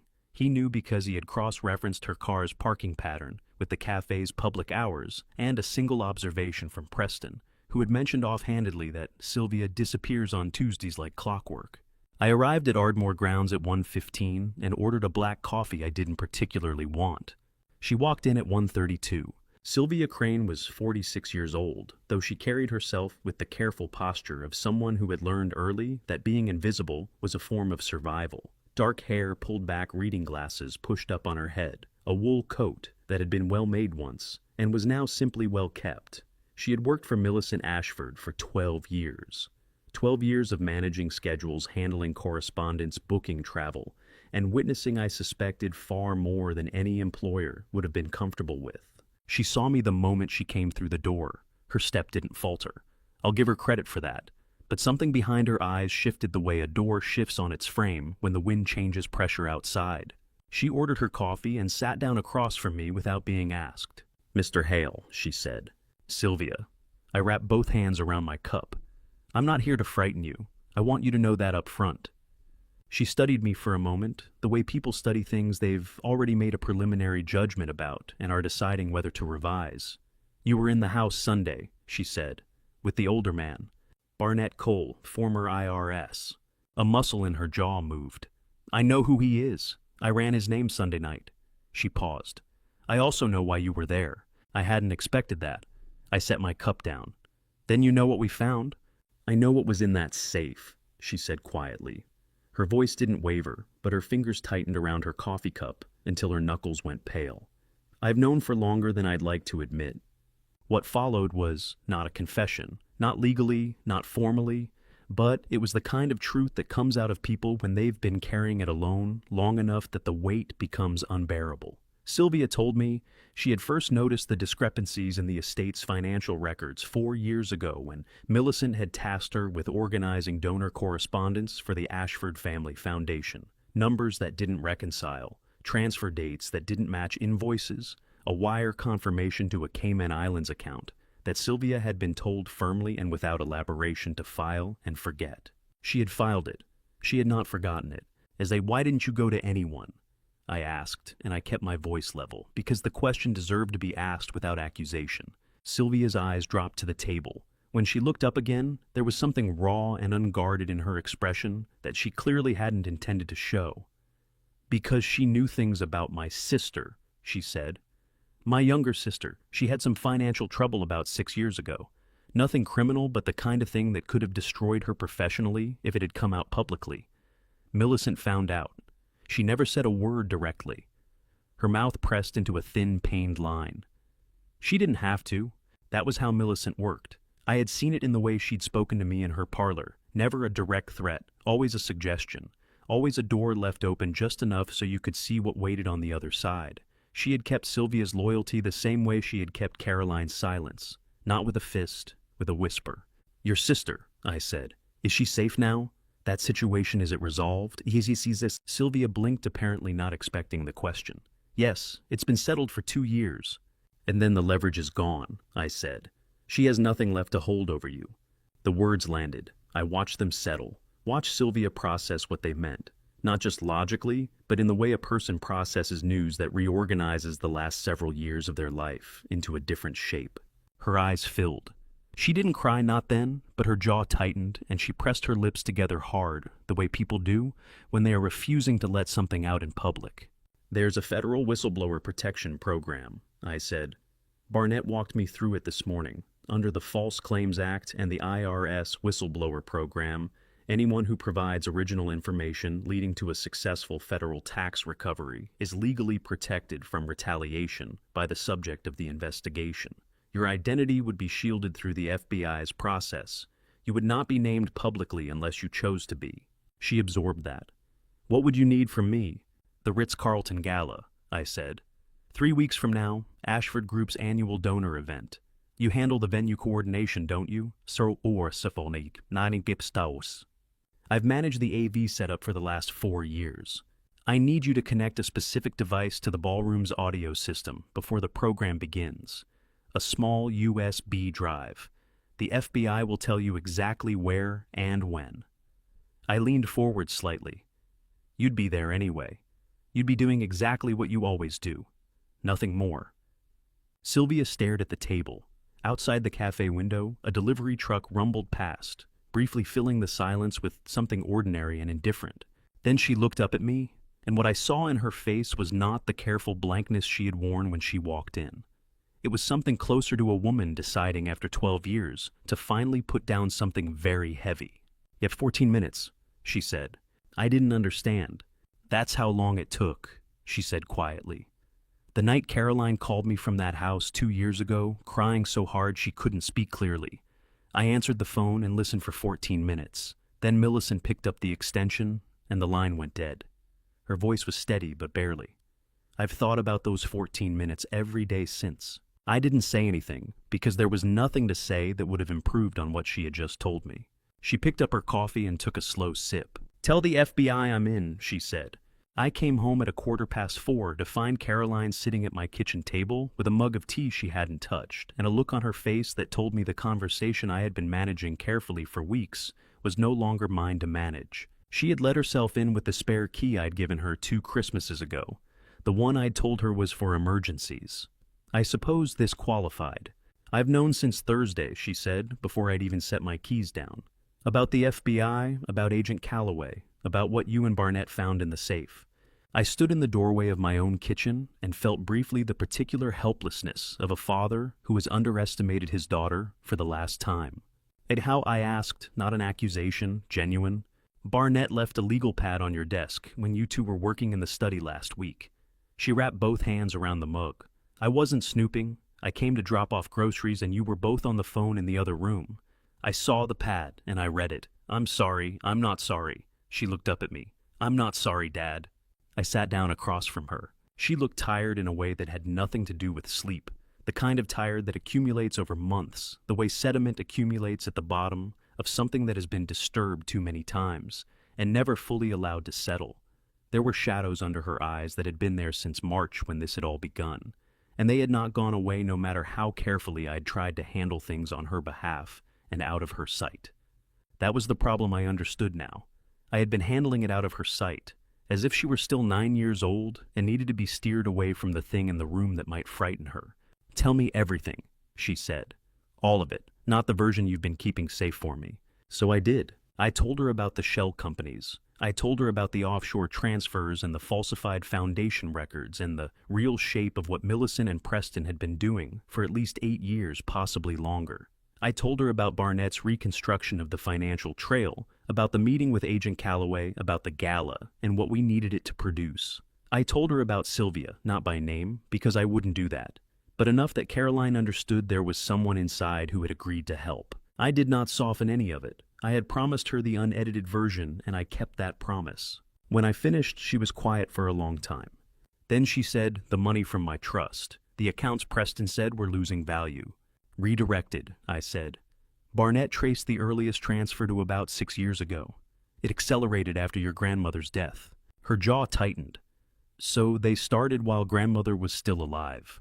"We think so. We don't have full documentation yet." She nodded slowly, processing this with the same methodical steadiness I had always admired in her.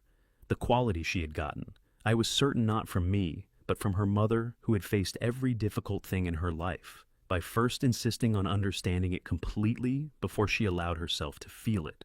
"How much?" Caroline asked. "Ballpark. Between 4 and 6 million, possibly more." She absorbed that. "And Preston knew the whole time." "Preston managed the mechanics," I said. "Millicent directed it. That's how Barnett reads the structure." Another silence. Outside, the late afternoon light was going amber, coming through the kitchen window at a low angle and catching the rim of her untouched mug. "I keep thinking about the night I called Sylvia," Caroline said quietly. I went still. I hadn't told her that Sylvia was the inside source, but she had said the name without hesitation, which meant she had already connected it, herself had likely suspected, since Thursday had been turning it over in her mind for days. She looked at me. She picked up. She listened for a long time. Then Millicent must have... She stopped, swallowed. "The line just went dead." "I know," I said. "She never called me back." "And she's been carrying that," I said carefully, "for 2 years. Caroline considered that. "Then I'm glad she's helping." She looked down at the mug. "I need her to know that I'm not angry at her when this is over. I need her to know. I'll make sure she does." We sat together in the kitchen as the light changed, as the room grew quieter, and the day finished itself outside the window. I did not try to reassure her that everything would work out. I had no guarantees to offer, and she would have found hollow comfort insulting. What I could offer was what I had: the truth about where we were, the honest shape of what came next, and the fact of my presence at that table with her, which was, I had come to understand over the course of this long and unraveling season, the only thing she had ever really needed me to provide. After a while, she picked up her mug, found the tea cold, and stood to pour herself a fresh cup. "The gala's in 3 weeks," she said from the counter. 20 days. She turned back to face me, and though her eyes were bright and the tiredness was still there, and probably would be for some time yet, there was something else in her expression, now something solid and forward-facing. "Then we have 20 days to get this right," she said. "Yes," I said, "we do." The following section shifts to the perspective of Preston Ashford. Preston Ashford did not panic. He considered panic a form of cognitive bankruptcy, the mind spending resources it could not afford on outcomes it could not yet confirm. What he did instead, when something required his attention, was go still. He stilled the way a well-made machine stills when it is processing no wasted motion, no visible heat, just the quiet accumulation of information until a course of action became obvious. He was still now at his desk on the 14th floor of the Ashford Group's downtown offices, reading an email from a man named Gerald Marsh. Gerald Marsh was not officially on the Ashford Group's payroll. He appeared on no organizational chart, received no benefits, and held no title. What he did hold was a retainer paid quarterly through a consulting firm in Delaware that existed for the sole purpose of paying Gerald Marsh. Gerald was a former DHS analyst with 17 years of federal service and a particular gift for noticing when federal agencies were noticing things they had not been invited to notice. The email contained 4 sentences. Background inquiry flagged Tuesday afternoon. Target Ashford Group principals. Origin traces to Field Office Infrastructure Bureau. Flagged because of overlap with a secondary name on our watch list, Walter Hale. Preston read it twice. Then he set his phone face down on the desk and looked out the window at the city below, which continued its business with the magnificent indifference cities always show to the private disasters of the people moving through them. Walter Hale. He let the name sit in his mind the way he let all potentially dangerous information sit without immediate reaction, allowing his thoughts to arrange themselves around it the way water arranges itself around an obstacle, finding the path forward not through force but through patient geometry. He had met Hale twice. The first time had been at Caroline's birthday dinner 3 years ago, a quiet restaurant on the east side, Millicent's Choice. Hale had been polite in the way of men who are sizing you up while appearing not to. Preston had noted it and filed it and thought nothing more of it, because at that point, Walter Hale was simply a divorced structural engineer with a daughter who had married poorly, in a manner that suggested he knew it. The second time had been Sunday, at the house. Hale and an older man whose name Preston had not caught, invited in by Millicent for reasons she had explained afterward as routine estate consultation. Preston had accepted this because Millicent had always managed the social geography of the household, and because the older man had brought documentation that appeared on brief inspection legitimate. He had not inspected it carefully enough. That was the thought that arrived now clean and unwelcome, the way honest assessments always arrived when you had the discipline to let them. He picked up his phone and called Millicent. She answered on the second ring, which meant she was in the house and not occupied with anything she considered important. "Preston? The man who came with Hale on Sunday," he said. "The older one. Did you get his name?" A pause. The particular quality of Millicent's pauses was something Preston had learned to read over the years, the way navigators read weather. This one was not ignorance. It was something else, something measured, something that was deciding how much to give. "Barnett Cole," she said. He introduced himself, former IRS. "You didn't think to mention that to me?" "I didn't think it was relevant." Her voice was even unhurried. "They were looking at the property records for the West Wing renovation. I told you." "I know what you told me." Preston stood and walked to the window. 14 floors below, a taxi cut across 2 lanes without signaling, and a courier on a bicycle swerved without breaking pace. "I'm going to need you to think carefully about what they saw while they were in the house. Every room, every document that was visible, every surface." Another pause, longer this time. "Preston," she said, "are you concerned about something specific?" "I'm always concerned about something specific," he said. "That's why we still have everything we have." He ended the call before she could respond because the conversation had given him what he needed, and anything further would have been Millicent managing him, which he allowed only when it served a purpose. He sat back down at his desk and opened his calendar. 22 days until the gala. The gala was important not for the reasons it appeared in the program as a donor celebration and annual stewardship event, but because it was where 3 separate financial relationships would be formalized through conversations that could not safely occur in an office or over a documented line. A property developer from Charlotte, a foundation officer whose board had recently experienced a convenient change in composition, a city contracts administrator who had cost Preston a great deal of patience and had recently become substantially more cooperative. 3 conversations, 40 minutes combined, and then the next phase of a structure that had taken 8 years to build would be in place, and the Ashford Group's exposure on the legacy accounts would be effectively insulated behind 2 additional layers that even a serious forensic accountant would need years to untangle. He could not afford for anything to interrupt those 40 minutes. He pulled up Gerald Marsh's email again and read it a 3rd time. Flagged because of overlap with a secondary name on our watch list, Walter Hale. The secondary name. That was what nagged at him.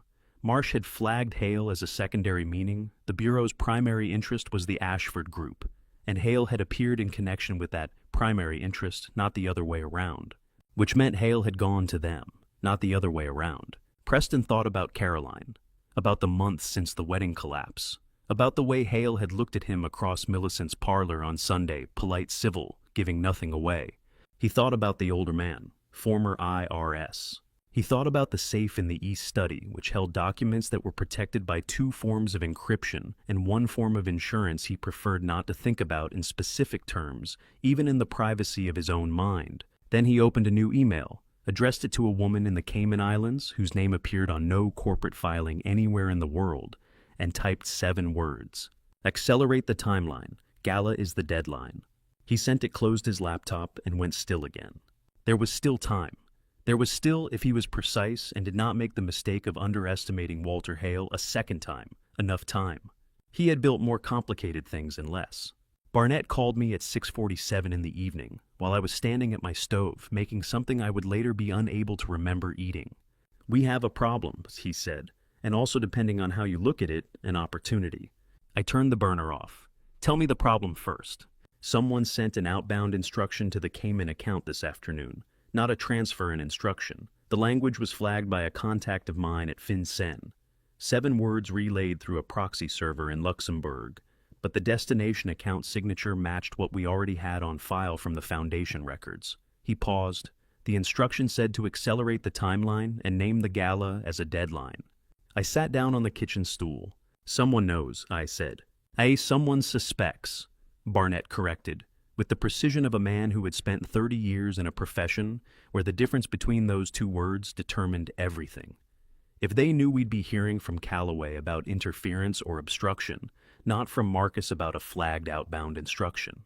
Marcus Webb had been Barnett's name for the last 10 minutes of every conversation we'd had for the past 2 weeks, referenced but never explained the way Barnett referenced all his most important sources, as if naming them too fully might wear them out. Tonight, I finally asked. FinCEN, Barnett said. Financial Crimes Enforcement Network. He retired 4 years ago, but he runs an informal alert service for 3 former colleagues who are still active. When an account we've already flagged in our documentation sends or receives an unusual instruction, Marcus picks it up through a monitoring protocol that runs parallel to the official system. It's not admissible by itself, but it tells us what's moving. Is Marcus protected? Marcus is always protected. He built the protocol. He knows which side of the line he's standing on at every moment. A brief silence on the line. The question isn't Marcus. The question is what the acceleration means operationally and how much time we actually have. I thought about this. If Preston and I think we can say it's Preston has flagged the gala as a deadline, he's planning to move the money before or immediately after the event. The 3 conversations he needs to have at the gala are the last step before the transfer completes. That's how I read it, Barnett said. Which means the audio capture Calloway needs isn't just evidentiary anymore. It's the trigger for an asset freeze. She needs those conversations on record before the Cayman instruction executes, because once the funds move through the next layer, the trail goes cold for years, maybe permanently. I understood the shape of it now. We had been building toward the gala as a culminating event, the place where we gathered enough evidence to make a case. But the gala had just become something more pressurized than that. It was now a race with a hard finish line, and the other side had just started running. "I need to call Calloway," I said. "I already did," Barnett said. "She wants us both in her office tomorrow morning at 8. She said bring everything we have on the Cayman account structure because she's moving to formalize the asset freeze application tonight, and she needs our documentation as supporting material." "Can she freeze the accounts before the gala?" "She can apply for a temporary restraining order on the accounts, but a federal judge will want to see a strong evidentiary basis before signing off on a freeze that touches offshore assets. That process takes 10 to 14 days under normal circumstances." He paused. "We have 19 days until the gala. It's tight, but it's workable if the documentation is clean." This was the particular nature of the situation we were now in, not a crisis, but a compression. Everything that had been moving at a careful, methodical pace now needed to move at the same careful, methodical pace, only faster, and with less margin for the kind of quiet recalibration that Barnett and I had relied on throughout. "There's something else," Barnett said. His voice shifted slightly, not dramatically, but in the way it shifted when he was about to say something he had already turned over several times before deciding to say it. Go ahead," I said. "The outbound instruction was sent at 2:17 this afternoon. I cross-referenced that against a call log Marcus flagged from a monitored line. At 1:58 this afternoon, a call was placed from the Ashford Group's downtown office to a landline registered to a Delaware consulting firm." He paused again. "The consulting firm is a known cutout. It's used to pay a private intelligence contractor, former federal DHS background." I was quiet for a moment. So Preston has someone feeding him flags," I said. "Has had probably for some time. The question is what the contractor flagged that prompted the Cayman instruction this afternoon." Barnett's voice was steady, but I knew him well enough now to hear what was underneath the steadiness. "Walter, the FBI's background inquiry on the Ashford Group ran through standard field office infrastructure on Tuesday. If Preston's contractor has the kind of access that would let him monitor federal inquiry traffic, det spist bara sits kor." "He knows the Bureau is looking," I said. "He knows something official is looking," Barnett said. "He may not know the full shape of it yet, but he knows enough to accelerate." I sat with that for a moment in the quiet of my kitchen, the burner still off the pot on the stove cooling. I thought about Preston in his 14th floor office going still the way Millicent went. Still not with fear, but with the focused, unhurried calculation of someone who had always won by being more patient than the person across from him.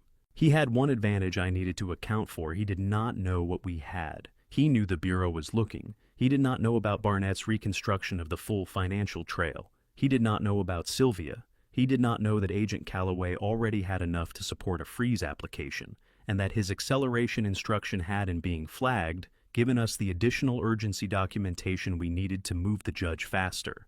His move had helped us without him knowing it. That was the opportunity Barnett had mentioned at the start of the call. "You said problem and opportunity," I said. "The acceleration instruction is now part of our evidentiary record," Barnett said. "It demonstrates active concealment and flight of assets during a known federal investigation. That's not just supporting material for a freeze application. That's consciousness of guilt, Walter. A federal judge will read that and understand exactly what it means." I exhaled slowly. "So he handed us something." "He handed us something," Barnett confirmed. "He just doesn't know it yet." Outside my kitchen window, the evening had gone fully dark. Somewhere across the city, I knew Preston Ashford was in his own space, making his own calculations, running his own geometry. He was precise and experienced, and had built a structure that had held for 8 years. But he had made one mistake. He had moved when he should have stayed still, and in moving, he had left a mark. 19 days. "I'll be at Calloway's office at 8, I said. "I'll bring the documentation," Barnett said. "Get some sleep, Walter. Tomorrow's going to be a long one." He hung up. I sat in the kitchen for another few minutes, then got up, turned the burner back on, and finished making dinner. It seemed important suddenly to do ordinary things.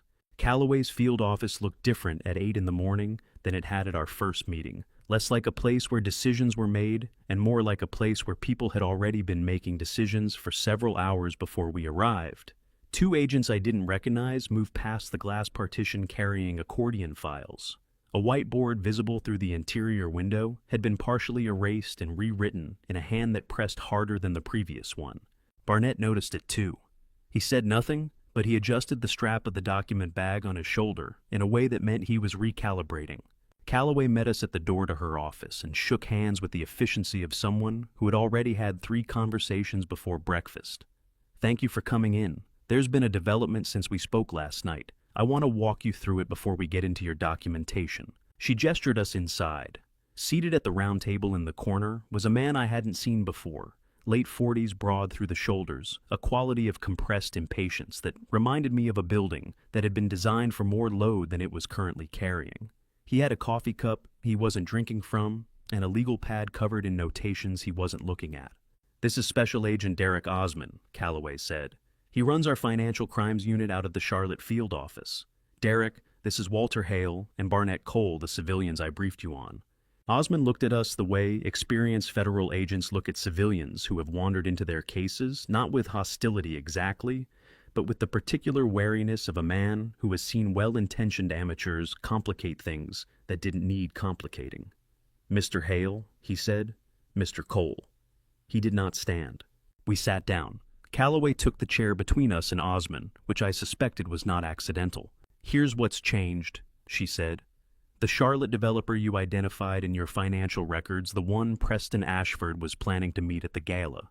His name is Raymond Burwell. He has been the subject of a separate FBI investigation for the past 14 months. Federal contracting fraud, bid manipulation on 3 municipal infrastructure projects in North Carolina. Derek's case." Barnett set his document bag down very carefully. "How close is his case to prosecution?" "Close," Osmond said from across the table. "We have Burwell on 2 of the 3 contracts. The third is the one that gets us the conspiracy charge, which is the one that matters for sentencing exposure. The problem is that the third contract involves a city official in Charlotte who has not yet been formally identified in our documentation." He looked at Calloway. "Until 48 hours ago." Calloway opened the folder in front of her.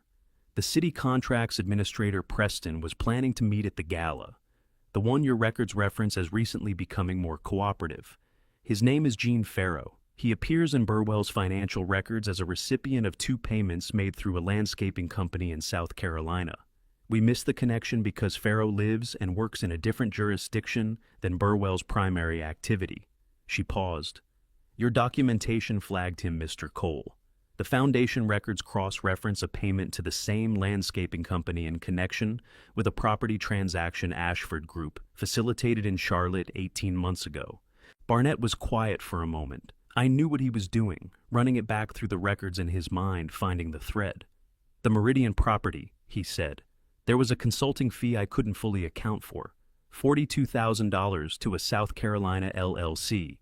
At that LLC is the landscaping company," Osmond said. He leaned forward slightly, the compressed impatience sharpening into something more focused. "Mr. Cole, the documentation you've built gives us the bridge between Burwell's case and ours. Farrow is the link. If we can put Burwell, Farrow, and Ashford in the same room, on record discussing the arrangement, wanisk stuff, or fastball bestau." "The gala does that," I said. Osmond looked at me. "The gala does that," he confirmed, "which is why I'm here and why I need to be direct with you about where I stand on the timeline." He glanced at Calloway, a glance that communicated something they had clearly already discussed and not fully resolved. 14 months is a long time to build a case. I have a witness in Charlotte who has been cooperative for 6 of those months and whose patience is not unlimited. Every week we wait is a week that witness is exposed. I want to move at the gala. I want this to be the culminating operation, not a step toward one. "It is the culminating operation," Calloway said, with the measured firmness of someone repeating a position they had already stated clearly and were not planning to abandon. "The asset freeze application goes to the judge this week. The audio device goes in with Sylvia." She caught herself using the name without a surname. "With our inside contact, we capture the conversations. We freeze the accounts within 48 hours of the gala. That's the sequence. And if something goes wrong with the device," Osmond said, Then we use what we have, Calloway said, which is substantial. It's substantial isn't a conspiracy charge on the third contract.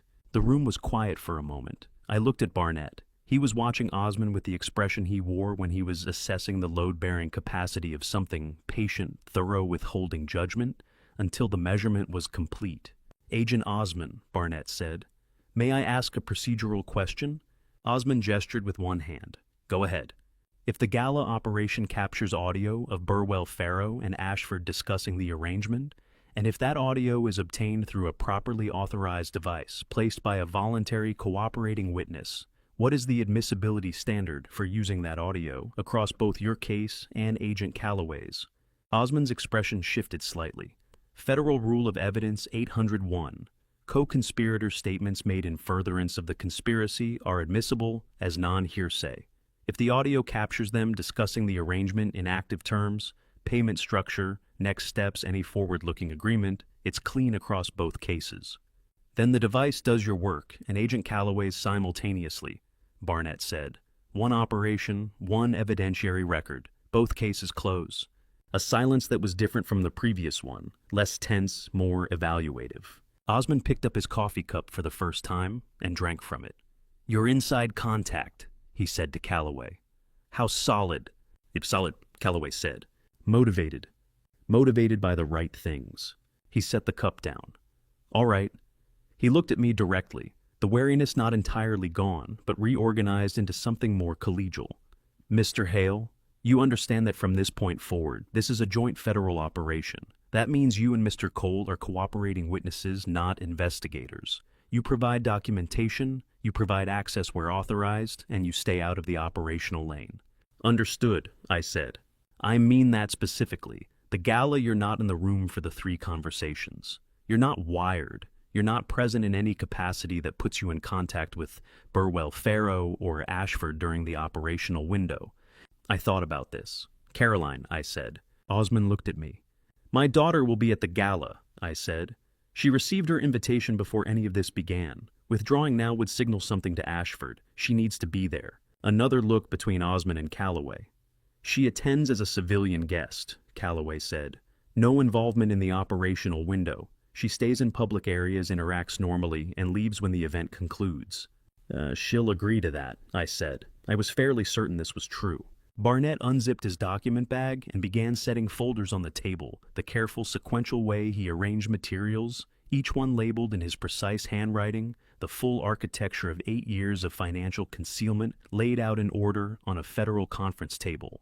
Osmond looked at the folders. For the first time since we'd walked in, something in his expression shifted fully, not to warmth, but to the particular recognition that passes between people who understand the weight of careful work. "Now, how long did this take you?" he asked Barnett. Barnett considered the question seriously as he considered all serious questions. "The first version," he said, "took 31 years. This version took about 6 weeks. Osmond almost smiled. "Let's get to work," he said. Thursday, day 1. The freeze application went to the federal courthouse at 4:17 in the afternoon. Calloway's paralegal, a young woman named Iris, who moved through the office with the focused velocity of someone who had learned early that speed and accuracy were not mutually exclusive, handed me a copy of the filing reference number on our way out. I held the slip of paper in the elevator and thought about how strange it was that 8 years of financial concealment could be reduced at its most critical moment to a reference number on a 3x5 card. Barnett took a photograph of it with his phone. For the record, he said, as he said about everything he photographed. The following Monday, Sylvia came to a location. Calloway's team had arranged a nondescript conference room in a building that appeared from the outside to be an insurance company, and may well have been. 2 technical agents walked her through the device. It was smaller than I had expected when Calloway described it to me afterward. A modified USB drive, indistinguishable from the standard audio interface dongles Sylvia used regularly in her AV work. The insertion point in the ballroom's system had been identified through the venue's publicly available technical specifications. Sylvia had confirmed the physical access point from memory. She ran the insertion drill 4 times. The agents timed her on the 3rd and 4th attempts. Calloway told me later that on the 4th attempt, Sylvia had been faster than the agents had benchmarked from their own practice runs. I was not surprised.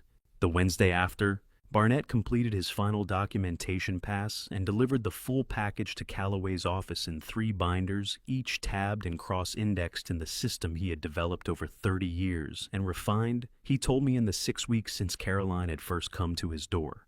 The package ran to 214 pages. It covered the shell company structure, the offshore transfer chronology, the foundation record falsifications, the Meridian property bridge payment, and a timeline reconstruction that placed Preston Ashford at the center of each major decision point, with enough specificity that, as Barnett put it, with characteristic understatement, a federal judge would have no difficulty following the argument.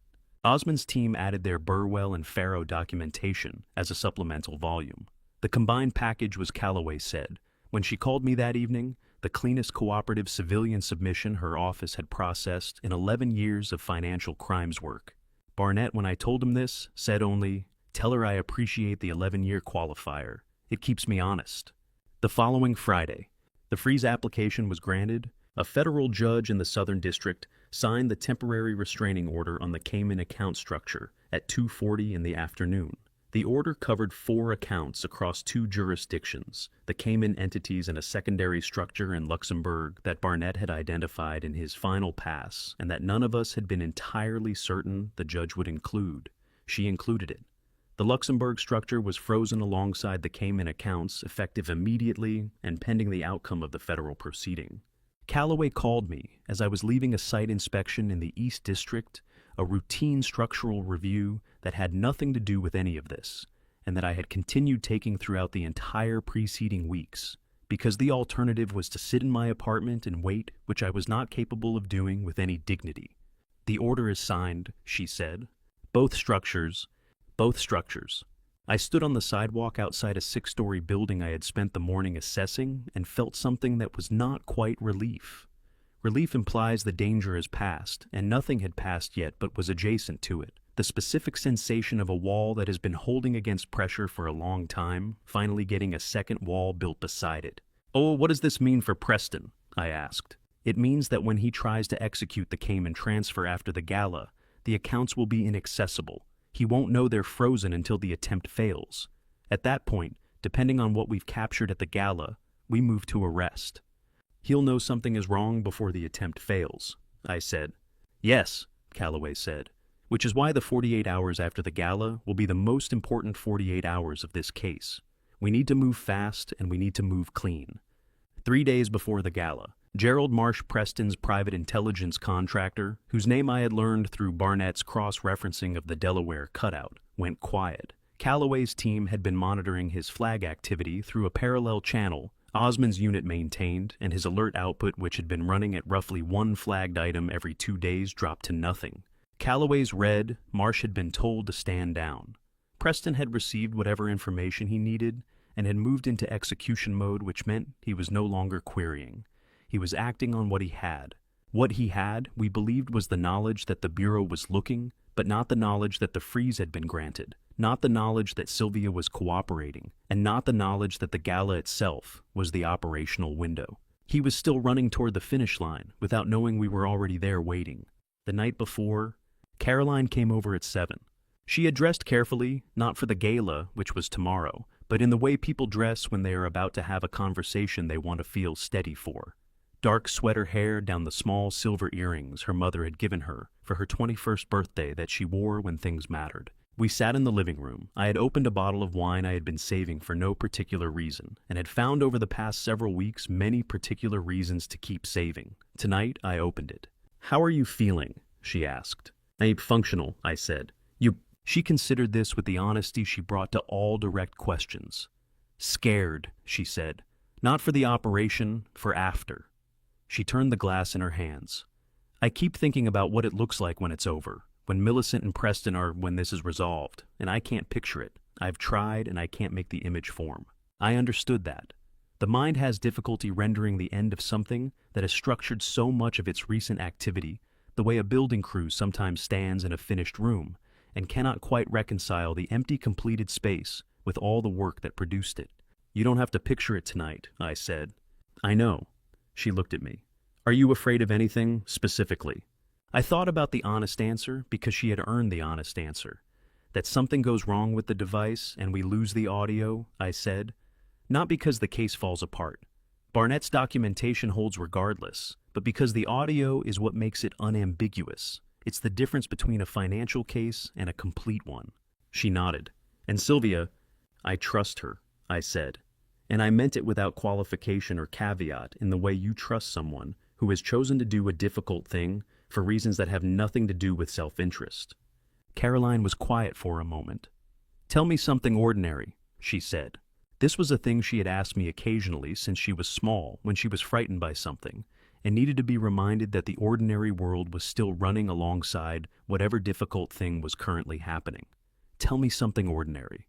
I had learned over the years that the best responses were genuinely ordinary, not reassurances disguised as mundanity, but actual unremarkable things. The building I inspected on Friday had a fascia issue on the north elevation, I said. Whoever installed it used the wrong grade of sealant. It'll need to be redone before winter. She laughed, a real one, small and quick but real. That's very ordinary, she said. I thought so. We sat together until well past 10, talking about nothing that mattered and everything that did. And when she left, she hugged me in the doorway, in the way she had hugged me since she was 9 years old. Both arms, no reservation, the kind of embrace that doesn't perform itself, but simply is. Tomorrow, she said. Tomorrow, I said. I watched her walk to her car, and then I went inside and washed the glasses and went to bed, and lay in the dark for a long time, thinking about sealant grades and federal freeze orders and a phone call that had lasted 14 minutes 2 years ago, and all the ordinary and extraordinary threads that had pulled themselves together into the shape of tomorrow. Before I reveal what happened inside that ballroom, before the device, the 3 conversations, and the moment Millicent stepped to the podium without knowing it was already over. Comment the word gala right now, so I know you've made it this far, because the next few minutes are the ones this entire story has been building toward. One thing before we continue, parts of what follows include fictional elements shaped for narrative and educational purposes. If you'd rather step away here, that is entirely your choice, and I respect it completely. The ballroom held nearly 400 people. I arrived with Caroline at 6:45 and spent the first 15 minutes doing exactly what Calloway had instructed, being a guest. One drink held, but not consumed. Familiar conversations, eyes forward. At 7:03, my phone vibrated once. 4 words from a number saved under a plumbing supply company AV panel. 5 minutes. Sylvia was moving. I did not look at the north wall. Instead, I turned to a donor named Douglas Whitfield, who wanted to discuss infrastructure proposals, and I listened with enough attention to appear genuine, while my peripheral vision tracked the AV partition. 3 minutes 40 seconds later, Sylvia appeared along the north wall, dark blazer lanyard tablet under her arm, moving with the purposeful invisibility of someone the room had already categorized as staff and stopped seeing. She opened the access panel beneath the primary interface, worked with both hands for approximately 11 seconds, closed. It made a notation and walked on. My phone vibrated again. 1 word confirmed. The device was live. Preston arrived at 7:20. He moved through the room, the way men move through spaces they have built, unhurried, certain, greeting people with calibrated warmth. Millicent was already present, managing the social architecture, as she always did. His eyes found mine after 11 minutes. He held my gaze for exactly 2 seconds, nodded once the way you nod at a familiar face across a crowded room, and looked away. No reaction beyond that. Nothing. I understood then, with complete clarity, who I was dealing with, and felt grateful for the first time that I was not dealing with him alone. The first conversation happened at 7:54. Preston and Raymond Burwell found each other near the South Bar with the practiced naturalness of men who had arranged to meet and were performing spontaneity. They spoke 9 minutes. I watched from 40 feet away, Preston still. Burwell leaning forward, a single nod exchanged near the end that communicated even across that distance that something had been confirmed. Gene Farrow appeared at Preston's elbow at 8:11. 6 minutes. Preston touched his arm, twice the touch that means this is handled, and Farrow nodded each time with the quick emphasis of a man who needed very much to believe that. Caroline found me at 8:30. Millicent and Preston, she said quietly, her expression pleasant for anyone watching. East Corridor, they're moving. 8:39, 4 minutes 17 seconds. I watched them from across the room without hearing a word, and the device heard everything. At 8:43, Calloway's direct line vibrated in my pocket. All three, clean, we have it. I found Caroline and touched her elbow. "It's done," I said. She closed her eyes for 3 seconds. When she opened them, the string quartet was still playing, and Millicent Ashford was walking toward the podium, composed and certain. She had no idea. The gala ended at 10:17. Caroline and I walked out through the lobby without speaking. The autumn air was sharp. She stopped at her car and looked at me the way she had looked at me the night before, steady clear, asking nothing I couldn't answer. "Tomorrow morning," I said. "The arrests." She nodded once. Then she drove away, and I stood on the sidewalk until her taillights disappeared into traffic. Barnett texted at 12:41. Preston attempted the Cayman transfer at 12:22. Accounts frozen. Attempt failed. He knows. I read it twice in the dark of my bedroom. I thought about Preston at 12:22, initiating the transfer, waiting, receiving the rejection. Not a delay, not a processing error. The specific, unambiguous response of a frozen account. A man with his sophistication would have recognized it immediately.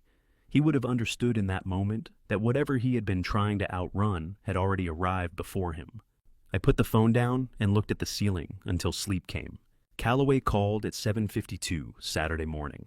Preston Ashford was taken into custody at 6:48, she said. His residence. He said nothing without counsel and exercised that right immediately. Millicent, 7:03, the estate. She asked for her attorney before the agent finished reading the warrant. Then she asked if she could change her shoes. Calloway paused. Burwell was arrested in Charlotte at 6:50. Osmond's team. Simultaneous coordination. Gene Farrow contacted the U.S. attorney through counsel at 7:30 and surrendered voluntarily. His attorney has already indicated full cooperation. The accounts, I asked. Cayman and Luxembourg remain frozen. Asset recovery begins Monday. I sat at my kitchen table and said nothing for a moment. Sylvia gave her formal statement at 6 this morning. Calloway continued. She came in voluntarily an hour before the arrests. 12 years of testimony clearly and without equivocation. A brief pause. She asked that something be conveyed to your daughter. She said, "Tell Caroline that I picked up the phone because I knew even then that it mattered, and I'm sorry it took me 2 years to do something about it." I closed my eyes. "I'll tell her. The case is clean, Walter. Everything held." Before she hung up, Calloway mentioned one more thing. Roland Pierce, the attorney behind the commitment petition, the bar complaints that had dissolved twice without explanation, had been referred that morning to the Pennsylvania Attorney General's office and the State Bar Disciplinary Board. His firm had placed a notice on its website by noon, stating that Pierce himself was taking an indefinite leave of absence. She said it without editorial comment. She didn't need to add any. Caroline called at 4 that afternoon. "I heard," she said. "Calloway's office called me directly." A silence. Sylvia's message. "I already know what it said. She wants you to know she's sorry." "I know." Her voice was soft in a way it hadn't been in months. "I'm going to write her a letter, a real one." "That's exactly right," I said. Another silence, comfortable this time. "How are you feeling?" I asked. She thought about it honestly, the way she always did. "Like something very heavy has been set down," she said. "And my arms are still shaped around it." "And that passes," I said. "I know it does," she said. "Good night, Dad."